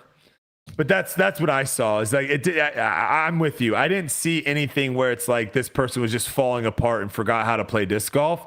Like those are tough shots coming down the stretch. 2 missed putts just outside the circle on 17, 18. She makes one of those. It's a different story. The one thing that I thought was interesting, does anyone know what's with the standstill? She's doing a lot of like standstill from like 200 plus. Yeah. I don't know what that is. I think that's just a style they have over there in Europe. I see a lot of people do the standstill over there. Okay. You see like Vino is big into it. Niklas is really good at the standstill. Okay. One thing I will say about Silva though, I love watching her play, and I think we're watching a rising absolute superstar. Just a rising absolute superstar because we saw it at the European Open too. She was in there. She could have won that tournament and she fell off a little bit. And we saw that a little bit with Holland Hanley for a long time to where she would get into contention and the nerves would get there and she would fail. The difference between that and Silva is she's already won. At one point, she won 5 tournaments in a row, like pretty big tournaments. And so once she figures that out, I think she's going to be one of the top 3 to challenge. She's got to throw farther. I still think she's going to be one of the top 3 to challenge Kristin. I really do. On certain courses, I agree with you. I think longer courses, she's going to struggle. Her distance isn't nearly as high as some of the other ladies up there, but hey, and hats off to Kristin. Every single time she stays close. She's kind of having a great season. And then all of a sudden she chases them down and it's over. You know what I mean? She's kind of having a great season. Yeah. What is that, her 6th? I think it tied. Is it tied for how many she had last year? I think it ties for how many she had last year. I'm trying to think. I can't. I think she maybe had the She had same. 6 last You year. might have Edwin jump in here. I think Or she 8. tied for the amount that she had last year, I believe. Wow. But kind of funny how that worked out on a season that we're like, she doesn't look good. What's going on? She's like has as many W's as she has. Edwin's gonna look it up. All right. Let's jump on to an update of the Masters at Bud Hill event. So you missed out on this completely. How much do you know of this? A little bit here and there. Okay. So this is the update from Rod Norton, who is not the tournament director of the Bud Hill. This is actually I believe, like some sort of PGA title for like the coordinator, I want to say, of a region. So he's kind of above all the tournament directors. So he's like writing on behalf of what's kind of going on in the situation here. So this actually turned out pretty good here. So it starts with, hello, disc golfers. You're receiving this email as an official update on the Bud Hill Masters. As some of you may have heard, this event is back on. For those that don't know me, I'm Matt Lloyd and will be the new tournament director for this event. I'm excited to be able to make this great event happen along with Tyler, Adam, and Sword Disc Golf. Thanks to Bud Hill and the Daniels family for entrusting us to take over this event. Below is some new information I wanted to share with you. We have all the funding. We have the funding for all the money, including sponsorship money, added cash, and t-shirt to be able to pay out the event just as it was originally going to happen. Is because of a very generous donation from Tyler, Adam, and their company, Store Disc Golf. Those guys have stepped up in a big way to make this event happen. Adam will be at the event to vend. We know many people have requested a refund. They're asking people, hey, if you don't want a refund anymore, take that away. They're going to be taking, obviously, more info. And Tyler and this guy, Matt, have agreed to take on this A tier on 4 weeks notice. So they're basically saying, hey, give us a little grace if some things are whatever. So big shout out to those guys for kind of looking like they've, fronted the bill to make sure this happens. And it looks like they are going to have this tournament go on. Kristin Tattar, 2023, 9 wins, 2024, 6 wins. Okay. Thank you, Edwin. Appreciate it. So that is the update. Now, I found this clip of DiscGolfLaw, who does a lot of videos with, kind of the legal side of disc golf. And this was from the interview he did on Upshot. And Silas, just be ready for me to tell you can you pause this, Silas, as we go through it? Because I want to break this down. Okay, so just get ready for me to say pause so we can kind of break this down. So this was during an interview of the situation, and go ahead and play it here. People are really out for like him to go to jail, even though that it just doesn't seem like that's going to happen. But the reputational damage is going to be there whether or not anything happens in the legal evidence. Well, I do have a response to that. It is possible that Jonathan Ray has fooled everyone for the last decade or so, and he's really a bad guy, and that he was out to come and steal all these people's money. It's theoretically possible. The context clues and things that I've learned and others have learned suggest to me that that's not likely the case. It's more likely that, and so for the purpose of me responding to what you said, let's just assume that this is a guy who loves disc golf, and it's a labor of love for him to run these tournaments. He has had financial difficulty, like many disc golf related businesses and individuals have. He has some health issues going on. I feel if you take all of this information that we have and you analyze it objectively, my response, and this is coming from a lawyer, is not to go to a legal action mindset, but to perceive this as someone who has essentially fallen on hard times and maybe made some bad decisions, but also maybe didn't have a lot of... Okay. Yes, this is at 2 times speed. So the first thing is I thought it was very interesting that he's basically using the idea that because this guy has fallen on hard times, we should give him a pass, is what he's saying here. We shouldn't go to the legal side of things, and instead we should look that and my whole thing is like, guys, there's a lot of people that fall on hard times. That doesn't mean they have to do things that aren't right.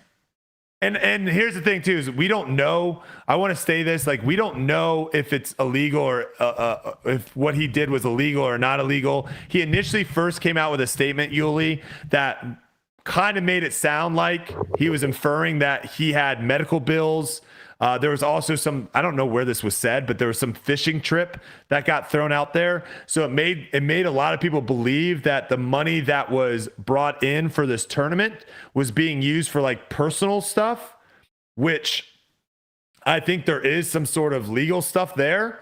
And also he said it at the beginning too, of where he said hypothetically he could have been doing this for years and years and years, right? So no, I don't want to send this guy to the chair. No, by no means. I'm not trying to say that, but I just thought it was interesting that he basically made a pretty good point, and we'll play the rest of the clip here in a second, of where he's taking the side of like, just because bad things have happened in your personal life, like I don't know, I don't think that gives you a pass though if you do something wrong. That's what I'm saying. Like I don't know if what he did was wrong or right, but I just don't think that allows you to do something wrong if you have stuff personally in your life that are going bad. Yeah, I think one of the things that probably is important to know, which we probably won't know, is if he's been doing this for 10 years, let's say he does it, and I think I heard this from somebody, but let's say in the off season he uses the funds to live his life and do the things, and then the season starts up again, and then he rolls the money right back into whatever the bank account is, and then they play the tournament and nobody's the wiser. He does this every single year.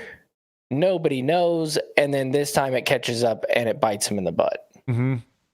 So you're basically like, well, my question would be like, is it bad all those years that he did it before? Should he have gotten legal pursuit even though he paid it all back with the intention of paying all back, and then paid it all back, and then this time disc golf takes a flop, he doesn't get his money, and now all of a sudden he owes all this money? Because if I were to guess, that's what happened. If I were to do here's my guess of what happened. He's done this forever. Yep. Did it again. Yep. And he couldn't get it back. Yep. Yeah. Yeah. I mean, it's a lot of people that do things that are wrong or not right. Like stuff catches up to them, and that's how people find out about it. Yep. And again, I don't know. I listened to the full interview on this, and it does sound like you technically could, like, it does sound like from what he was saying, the lawyer here, DiscGolfLaw, what he was saying is like, it could be illegal, some of the stuff he did, if he did it this way, and it could actually be fine. And I know a lot of people are saying like, well, businesses take money in for stuff and use it for other stuff and for sure, all that. I think it's a little bit different when you're like running a disc golf tournament and then you're using that. There are things that are different. Yeah. But, I mean, with the intention of, hey, I'm going to take 30 grand and I'm going to put it on black. Correct. And then I'm trying to double the pot for the tournament, and then it hits red. I mean, yeah. So go ahead and play the rest of the clip, because I think there is one more thing in there. Other options available to him, and just to offer him some grace. I think he should face consequences, certainly from the PDGA. I would be shocked if he ever ran a tournament again. Given what he's going through, that might be okay with him. Who knows? So I guess what I'm trying to say in response to what you said is, I feel like he has faced and is continuing to face negative consequences and experiences in his life. And this idea that, and also he should have to go to jail and get a criminal record and all these kind of things, it's just, I don't understand that mindset for this situation. So my only thought on this is like, if you did break the law, you should probably, like, if it turns out that, because there's a bunch of people that were affected by this, right? And if it turns out that one of those people want to press charges, because there are obviously times where people break the law, someone doesn't want to press charges, nothing happens, right? But that's my only thing is like it's interesting that him coming from the lawyer side, it sounds like he was basically saying that if he did break the law, though, I think we shouldn't go that route because he's had hard times. So. Yeah, and here's the thing: if he didn't break the law, then yeah, he shouldn't go to jail. I think if there's any perspective that we should probably take, it would be the lawyers, because he's probably had to deal with a lot of these things anyway. So he sees the back end and he sees what happens, and maybe it's just not worth it type thing. You know what I mean? Mm-hmm. Like, because sometimes that's the case. Like, oh yeah, he stole all this money. They both lawyer up. It costs more money in the long run, and nobody's happy.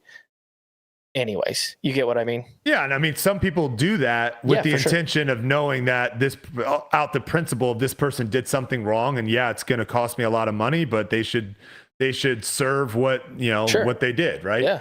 And that's my whole thing is like, if this guy didn't do anything wrong, then who cares? Who gives a flip? And nobody's perspective is going to change that. Like there's like we could sit up here and talk all the time, but if there's legal action that somebody wants to take and it's merited, then they can take it. That's the way the law works. Let's see what Edwin says here. He says, when you run a small business, you cannot pierce the corporate veil. You can't commingle personal and business finances. That is basically what he did here. Okay. So is Edwin a lawyer too? He says, I run a small business for 4 years. I'm a CPA. I have a pretty good idea what it is. Right. And that's what I've always thought too, is like, you want to keep your personal stuff separate. Like when money comes in for something, it has to go through like your corporation or something, and then you get paid out from it, and then you can use that money. Like, I don't know. It is a crazy. I just thought it was crazy, the idea that money comes in for a tournament, and then you're basically taking that money and being like, well, I can just use this money to go watch a movie and go out to a steak dinner. Like, to me, that didn't sound right, but again, I mean, with some ways people file taxes. That's what they do. They're like, oh yeah, I went to a business meeting at the movies, Yeah. Got a nice popcorn. Yeah. I don't know. I thought that was, Donnie says he was surprised that they're using a clip from the pod. Charlie never says anything but bad stuff about Yuli and Brody. I can't stand. Okay. Well, I didn't know that was what that comment was, but, yeah, I get tagged and stuff all the time, so I try to do my best of watching and getting seeing what other people are saying. I watch their podcasts. I got no problems with them. Yeah, I try to get a different perspective and stuff. I like what they do over there. I like anybody who takes their time to have a night like this and talk about disc golf. Yeah, and they should shoot. I sometimes I find myself in a little mess. People should talk about it. Yeah, and I think too, like I'm all for giving grace to people and giving people second chances and all those things. I just think, if you did something wrong, you gotta, he in this scenario, it sounds like he kind of got bailed out. So it's like, I don't know, did he learn his lesson? I don't know. We'll see. All right. I thought I have to share this comment because I thought this comment was pretty hilarious. This is coming from I think this is Reddit. And it's from Red and Blue Make Purple. This is going back to the Terry Miller situation where Terry came out basically defending this guy and telling everyone to, like, he's a great guy, you don't know his heart. And then a bunch of people were like, Terry, this guy basically screwed over a bunch of people in this tournament. And then so Terry then came out with a video saying like, he came out with a statement saying this is the only time he's going to talk about it. And then that kind of got talked about a lot. So then he came out with another video. So he's kind of like going back and forth. Yeah.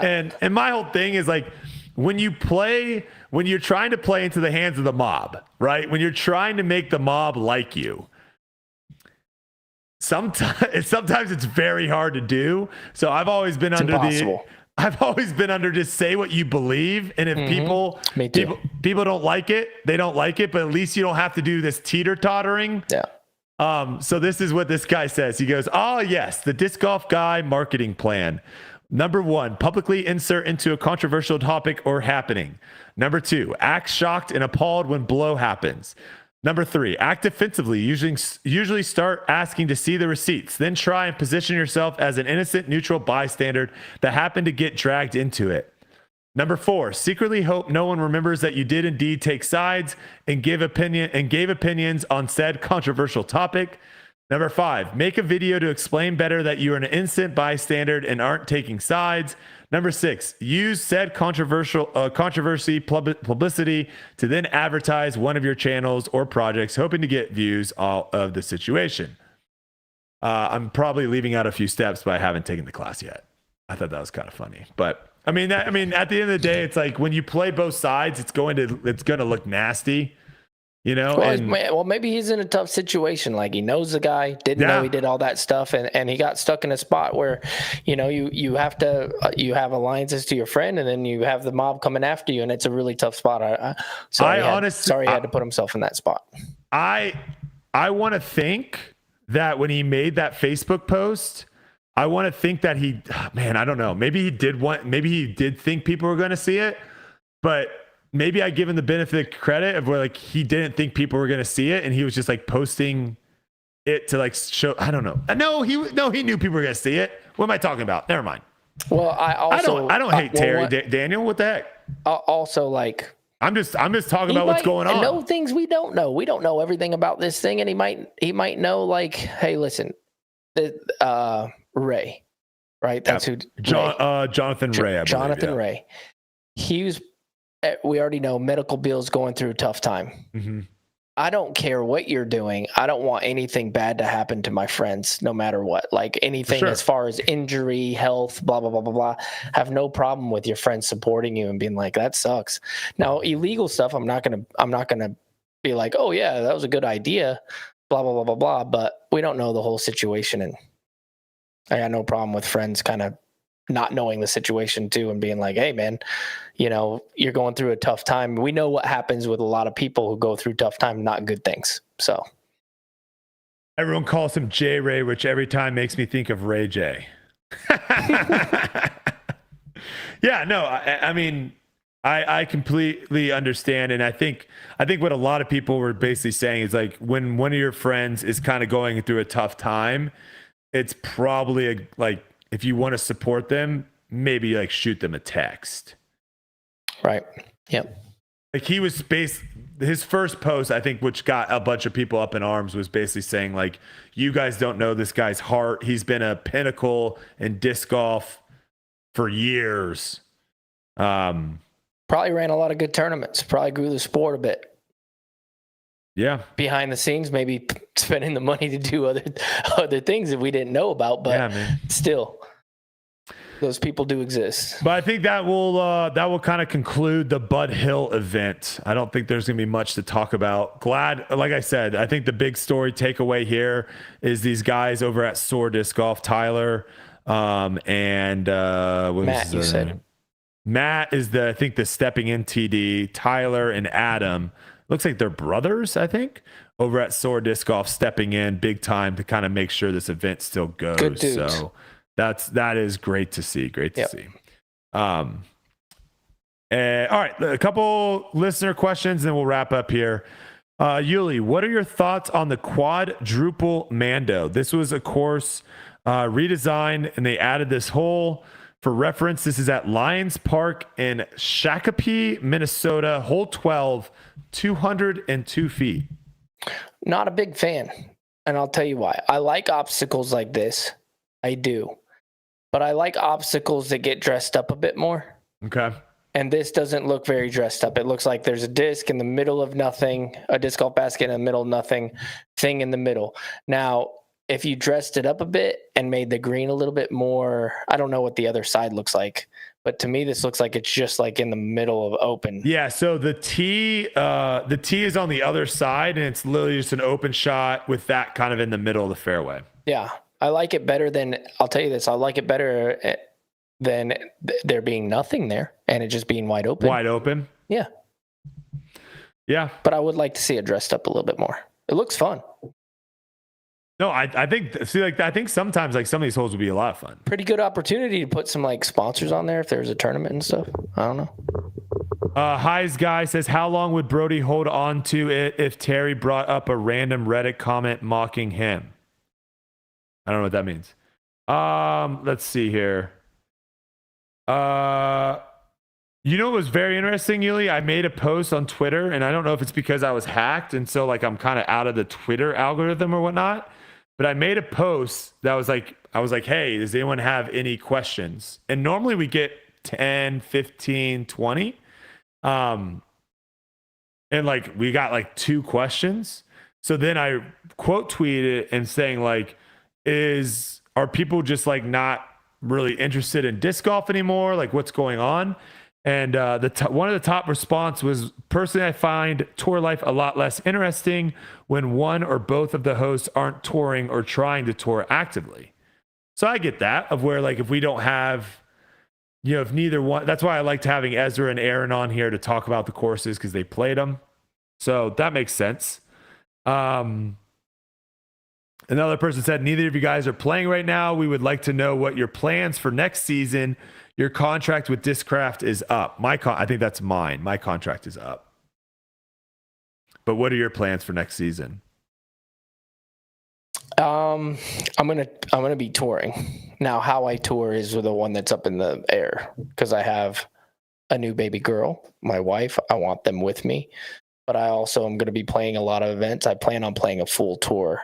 Full tour meaning there's always new events that pop up. Who knows what that means, but sure, enough. I plan on playing enough to, like, give myself a chance to qualify for the tour championships and do the things that a touring player typically does. Gotcha. Yeah, I plan on playing as well next year. I don't know how many events. I probably will play maybe a little bit more locally at some more events, maybe not travel as much. This is, the upcoming year is probably the first year that me and Kelsey will start having the questions of whether or not we want to start a family. So obviously you recommend it. Obviously, Yuli, you know how that goes and how a lot of that stuff changes. And also, you guys, the people that have been around and have followed me for a while, you guys know this is like my third or fourth project, my third or fourth career, whatever you want to call it. Like, I've been doing a lot of stuff for a really long time. And so it's not like I just started playing disc golf in 2020 and I haven't done anything. Like, I traveled a lot for my last jobs with Frisbee Trick Shots with Ultimate. So I've been doing this for a very, very long time, as have you, Yuli. And, as you grow through life, your priorities change, things change. And so I hope you guys understand that. We're still doing the podcast. I still love talking about disc golf, but things change. And so, 10 years ago, what I was getting after was probably a lot different than what my life is now. So hopefully you guys can understand that. Let's see here.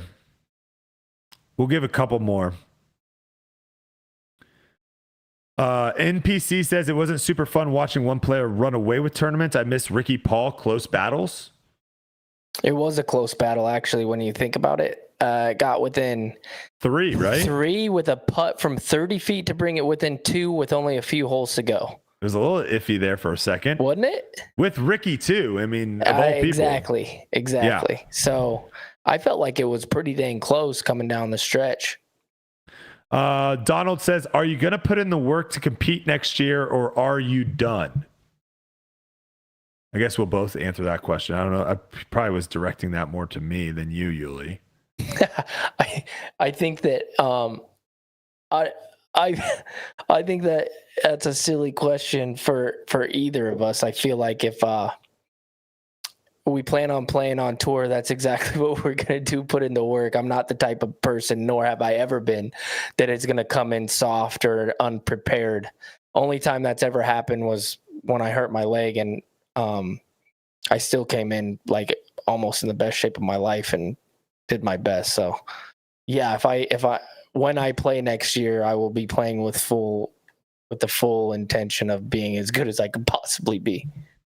Yeah, and my answer is probably a little bit different. Like, I still plan on playing next year, but I'm just kind of going back to when I was single and playing Ultimate.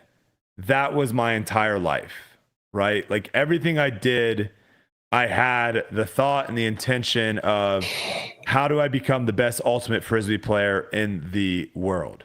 And that takes a lot of time. Takes a lot of effort, takes a lot of money, takes a lot of everything. There's just so many things that I want to do and so many things that I want to experience. And this is like the conversation that I'll probably have with Discraft at some point and see what they say and see what they want to do. you know, and it's like, I don't want to completely remove myself from the game of disc golf, but I also don't want to make my entire life disc golf. That time has passed, right? And I know that. So can I still practice here and there and be competitive? Potentially, yeah, potentially, for sure. But I'd be lying to you guys if I told you that I was going to wake up and go out and practice 5 to 7 hours every day and put myself in the same position that I put myself with Ultimate. I have too many other things I have going on in my life that I love, and I'm not willing to do that. I'm not willing to sacrifice and do that for disc golf. I'm not. And if you're upset with that, that's fine. You can totally be upset with it, but that's just the reality of it, you know? Hey, it is. And you know, one of the most important things for an athlete is you got to be honest with yourself. You know, like a lot of people lie to themselves as athletes and they're like, oh, I can do that. But deep down, they know like it's not possible. And that's not fair to the people who support you too. So being completely honest and vulnerable, that's super important. Now I can't, disc golf's my life. I want people to understand like that, to be perfect. This is all I've ever done. I've never had a side gig like Brody. I've never gone and tried this or that or another thing. Since I made it my life, like, and this is something that my wife knows, like, this is what I do. It is what I do. It's everything to me. And that's what you have to do to be the best. Yep. You have to be obsessed with it. Yeah. And I am completely obsessed. How long have you known me, Brody? Do you think that I would ever show up to a tour and not practice and blah, blah, blah, blah? No. Go out there. You're obsessed with disc golf. Yeah. There's no way. There's no other option for me. And that's what's gotten me to where I am now. So why would I ever give that up? Yeah. And I think, you know, there's just other things right now that I've always just said, you know, when Kelsey was talking about going back and cheerleading, she was like, I haven't done it for a couple years. I don't know. Like, she was really on the fence of going back, because obviously that is a scary thing to do. If you guys have watched Netflix, the Dallas Cowboys cheerleading, you know exactly what Kelsey, and that's just the tip of the iceberg. So you know how crazy that cheerleading world is. And so her wanting to go back into that's a huge step. And my advice was, listen, 10 years from now, you're not going to be able to do this. And are you going to be kicking yourself for not giving it a go? Are you? That's what you have to be asking. Like, I think it's worth the risk of going out there and getting cut. And, you know, that's scary, but I think it's worth the risk to do. Yep. So that's kind of how I view my life right now. Is there are so many different things I want to do. There's so many different avenues that I want to take. And I am in the position right now where I can do a lot of different things. And I don't know if that's going to be the case 10 years from now. And I want to kind of do that. I want to kind of see everything. And like I said, trust me, I know what it takes to be the tippity top of a sport. It takes a lot of time, a lot of effort. You can't really afford to be doing a bunch of other stuff at the same time. And I'm just not willing to sacrifice that. Right. Yeah. You know, and that's just what it is. That's just what it is, man. All right. Let's see here. MIT says, I'm burnout too, fell back in love with the sport during COVID, started playing tournaments. I've barely played this year after my last tourney. Currently taking a 6-month break. Plus Worlds is done. I don't really care for the playoffs or the Disc Golf Pro Tour Championship. Good on you. Go do what makes you happy, Bubba. I don't know, what am I supposed to respond to that? I don't know. I don't know. Yeah, get after it. Here you go. How do pros seem to get so much effortless spin? I throw in the 60 to 65 mile per hour range, but can't get my spin rate over 800. It's probably your grip, honestly. Spin comes directly from that. If you're already throwing 65 miles per hour, that's like as fast as I throw it, and I throw it with a lot of spin. I think it'd probably be a grip issue. Either that or right at impact, you might like pop nose up or something. Let's see here. Howard Disc Golf Academy. We have all kinds of lessons where you can check that out. Go check it out. There you go. Let me see if I have one more good one to end on. Let's take one from the live. Silas, when someone asks a good question from the live, we'll throw it up here for the people. Moon, I'm not going anywhere. Moon says, you'll be missed, Brody. Good luck to you and your future endeavors. I think you have good. I'm not going anywhere, brother. I'm just not going to be practicing 50 hours of disc golf a week. And that's what you have to do. That's what you have to do. Now, can I strike lightning? See, no, I catch lightning. disagree. Is it catch lightning? Is that what it's called? Catch lightning? I don't think you have to play 50 hours a week. You have to play a lot, Yuli. I think you have to play, and you have to do the right. You have to have intentional practice, and you don't have to play 50 hours a week. You have to play a lot. You have to play a lot.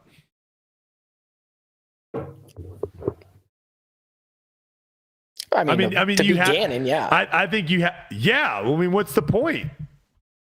To be Gannon, but you can strike lightning. Is that what you're trying to do? To beat Gannon? To win, yeah. I mean, you're not trying. I'm not trying to show up. I don't think that. Trying to show up to tournaments to lose. Yeah, but I think that you can still beat him on a different week. People beat him all. Well, not all the time, but there's people who beat him who might have not practiced the whole week. Didn't Parker go into the GBO and played it blind? I don't know about that. I do. He played it blind. No, I'm not sure about that. I know he did. He played it blind. Yeah. He said so. Do we have size? Can you read that size? I cannot see that.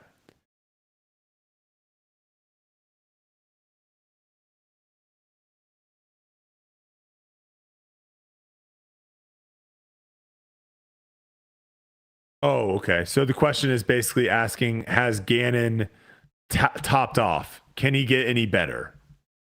Or is he capped? What do you think, Yuli? I mean, I said this at the beginning of the year. I said that Gannon can get more consistent with his shots and everything and get better, and that's exactly what he's done. When we were comparing him and Anthony, and I said I think Anthony's peak is higher. Like if he were to max out everything, I think that, and I still believe that, I think that Anthony could, if he was perfect in every way, right?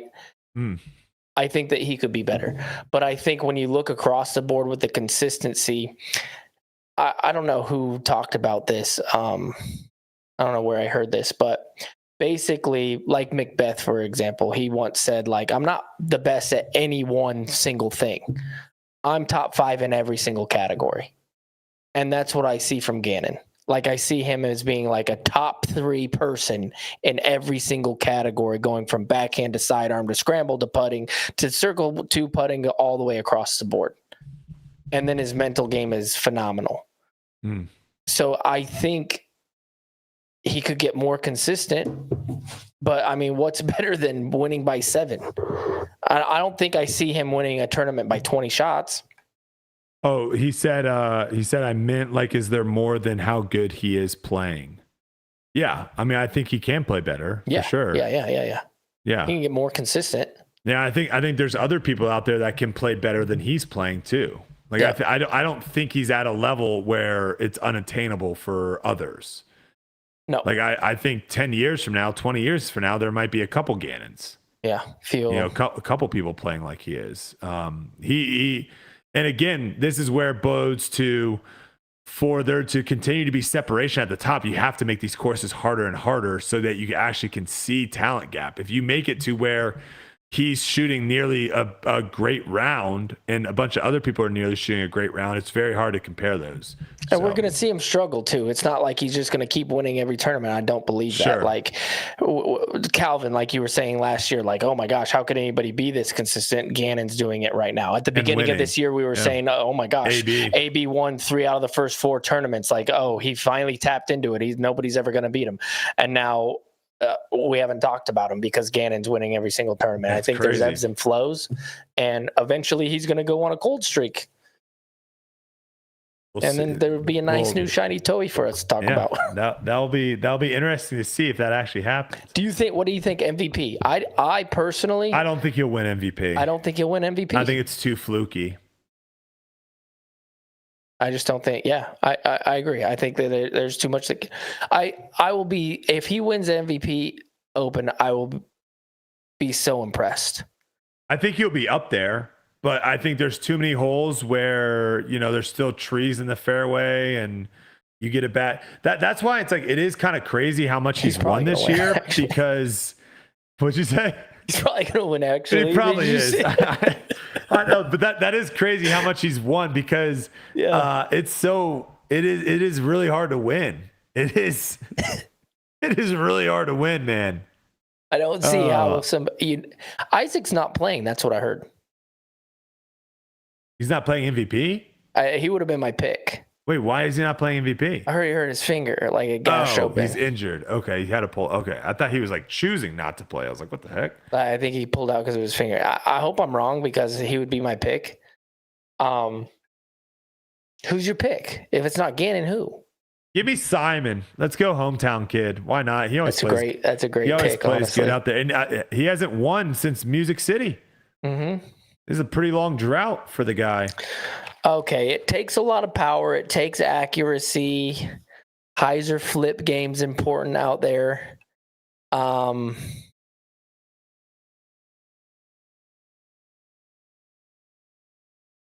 I think, There's another dark horse pick I have. Ezra Robinson has a game for that place. That'd be crazy if he wins. Matty O wins for the first time there last year. Ezra Robinson wins for the first time here. If I think it's possible, yeah. You know who my dark horse pick is? Who? Kevin Jones. Kevin Jones is not a bad dark horse pick. That's a dark horse pick right there. I would love to see AB win and throw a little curveball into all the player of the years and everything. No. There's no curveball. There's no curveball. Stop it. He wins that USCGC. Oh, what am I saying? Ricky's going to win MVP. Yeah, well, take everything I said back. It's all curveball. Yeah, it's all silly. Ricky's going to win. There you go. I have the pick. That's it. Ricky has champ. It's like if Gannon didn't exist, Ricky would be having an incredible season. And I like that everybody's like, oh my gosh, Paul, you're the captain of Discraft. Of course you're picking AB, blah, blah, blah. No, disc golf is better if AB's playing his best and Gannon's playing his best, just like the beginning of the season. Yes. Disc golf is better. I'm sorry. Yes. I would rather watch a battle between Anthony Barilla and Gannon Buhr than watch a battle against Gannon Buhr against somebody else. And I think I'm Go ahead, throw a person's name out. I can't do it. I almost did, but I'm not gonna. No, I mean AB is one of the more exciting players to watch. He is. Yeah, call the cops. My bad. I don't think that's a great. I didn't make him that way. He's fun to watch, dude. I don't think that's. I think if he's throwing Innova or throwing Discmania, you'd say the same thing. Like the guy's really fun to watch play. Yeah, I'm sorry, but you don't go to the course and see all AB jerseys everywhere littered around the course for no reason. I'm not in the minority here. No, you're definitely not. Definitely not. All right. Well, hey, if anyone has any insider info, actually, we'll save that for another podcast. We'll leave you on a cliffhanger. That was a good episode. Yuli came on, said, hey, this is gonna be a quick one tonight. And I said, yep, not a lot to talk about. And Silas knows whenever I say that, it's always gonna be a 2+ hour podcast. Yeah. I mean, we had the freaking bozos come on here too. So always fun. That definitely, they made great points. I liked it. Yeah, that was good. It's always good to get them on there. So appreciate you guys so much for watching, listening, whether you're on Apple, Spotify, wherever you guys are, dropping likes on the YouTube videos. We do really appreciate it. We have a blast doing this every week. We got to figure out what we want to do this off season, Yuli. Yeah. Do we want to there's two thoughts. Maybe we can just hash this out right now. There's two thoughts, Yuli. We either bring like a guest on every episode and just have like a 45-minute to an hour-long podcast, or we could do it to where we only have a show if something crazy's happening, if there's like news and stuff. What are your thoughts on that? I think the off season's a great opportunity for us to have a show because there's nothing going on. And, I agree. And people want some content. So I would be more open to Bring that's on why guests. I do this. I do it for you guys. I don't do it for literally any other reason. So I'd love to have guests probably. But I do also think that there could be weeks where the off season's going on and we're just like, hey, sorry, no, nothing this week. Okay. Maybe Silas can figure out too how to get call-ins. And then we can have all of our viewers as guests that week. That'd be awesome. That'd be cool. That could be interesting. That could be very interesting. Yep. All right. Well, appreciate you guys. Thank you so much. We almost had 700 plus people. We had 700 plus people in here the whole time. I love that. Very, very love it. Love all the support you guys show us. Whether you agree, see, this is what it's all about, Yuli. Whether you agree with us or don't agree with us, we're still here just to talk about disc golf, and we love it. Appreciate you guys all. There's a 0.01% chance you might see me at MVP. All right, y'all have a nice night.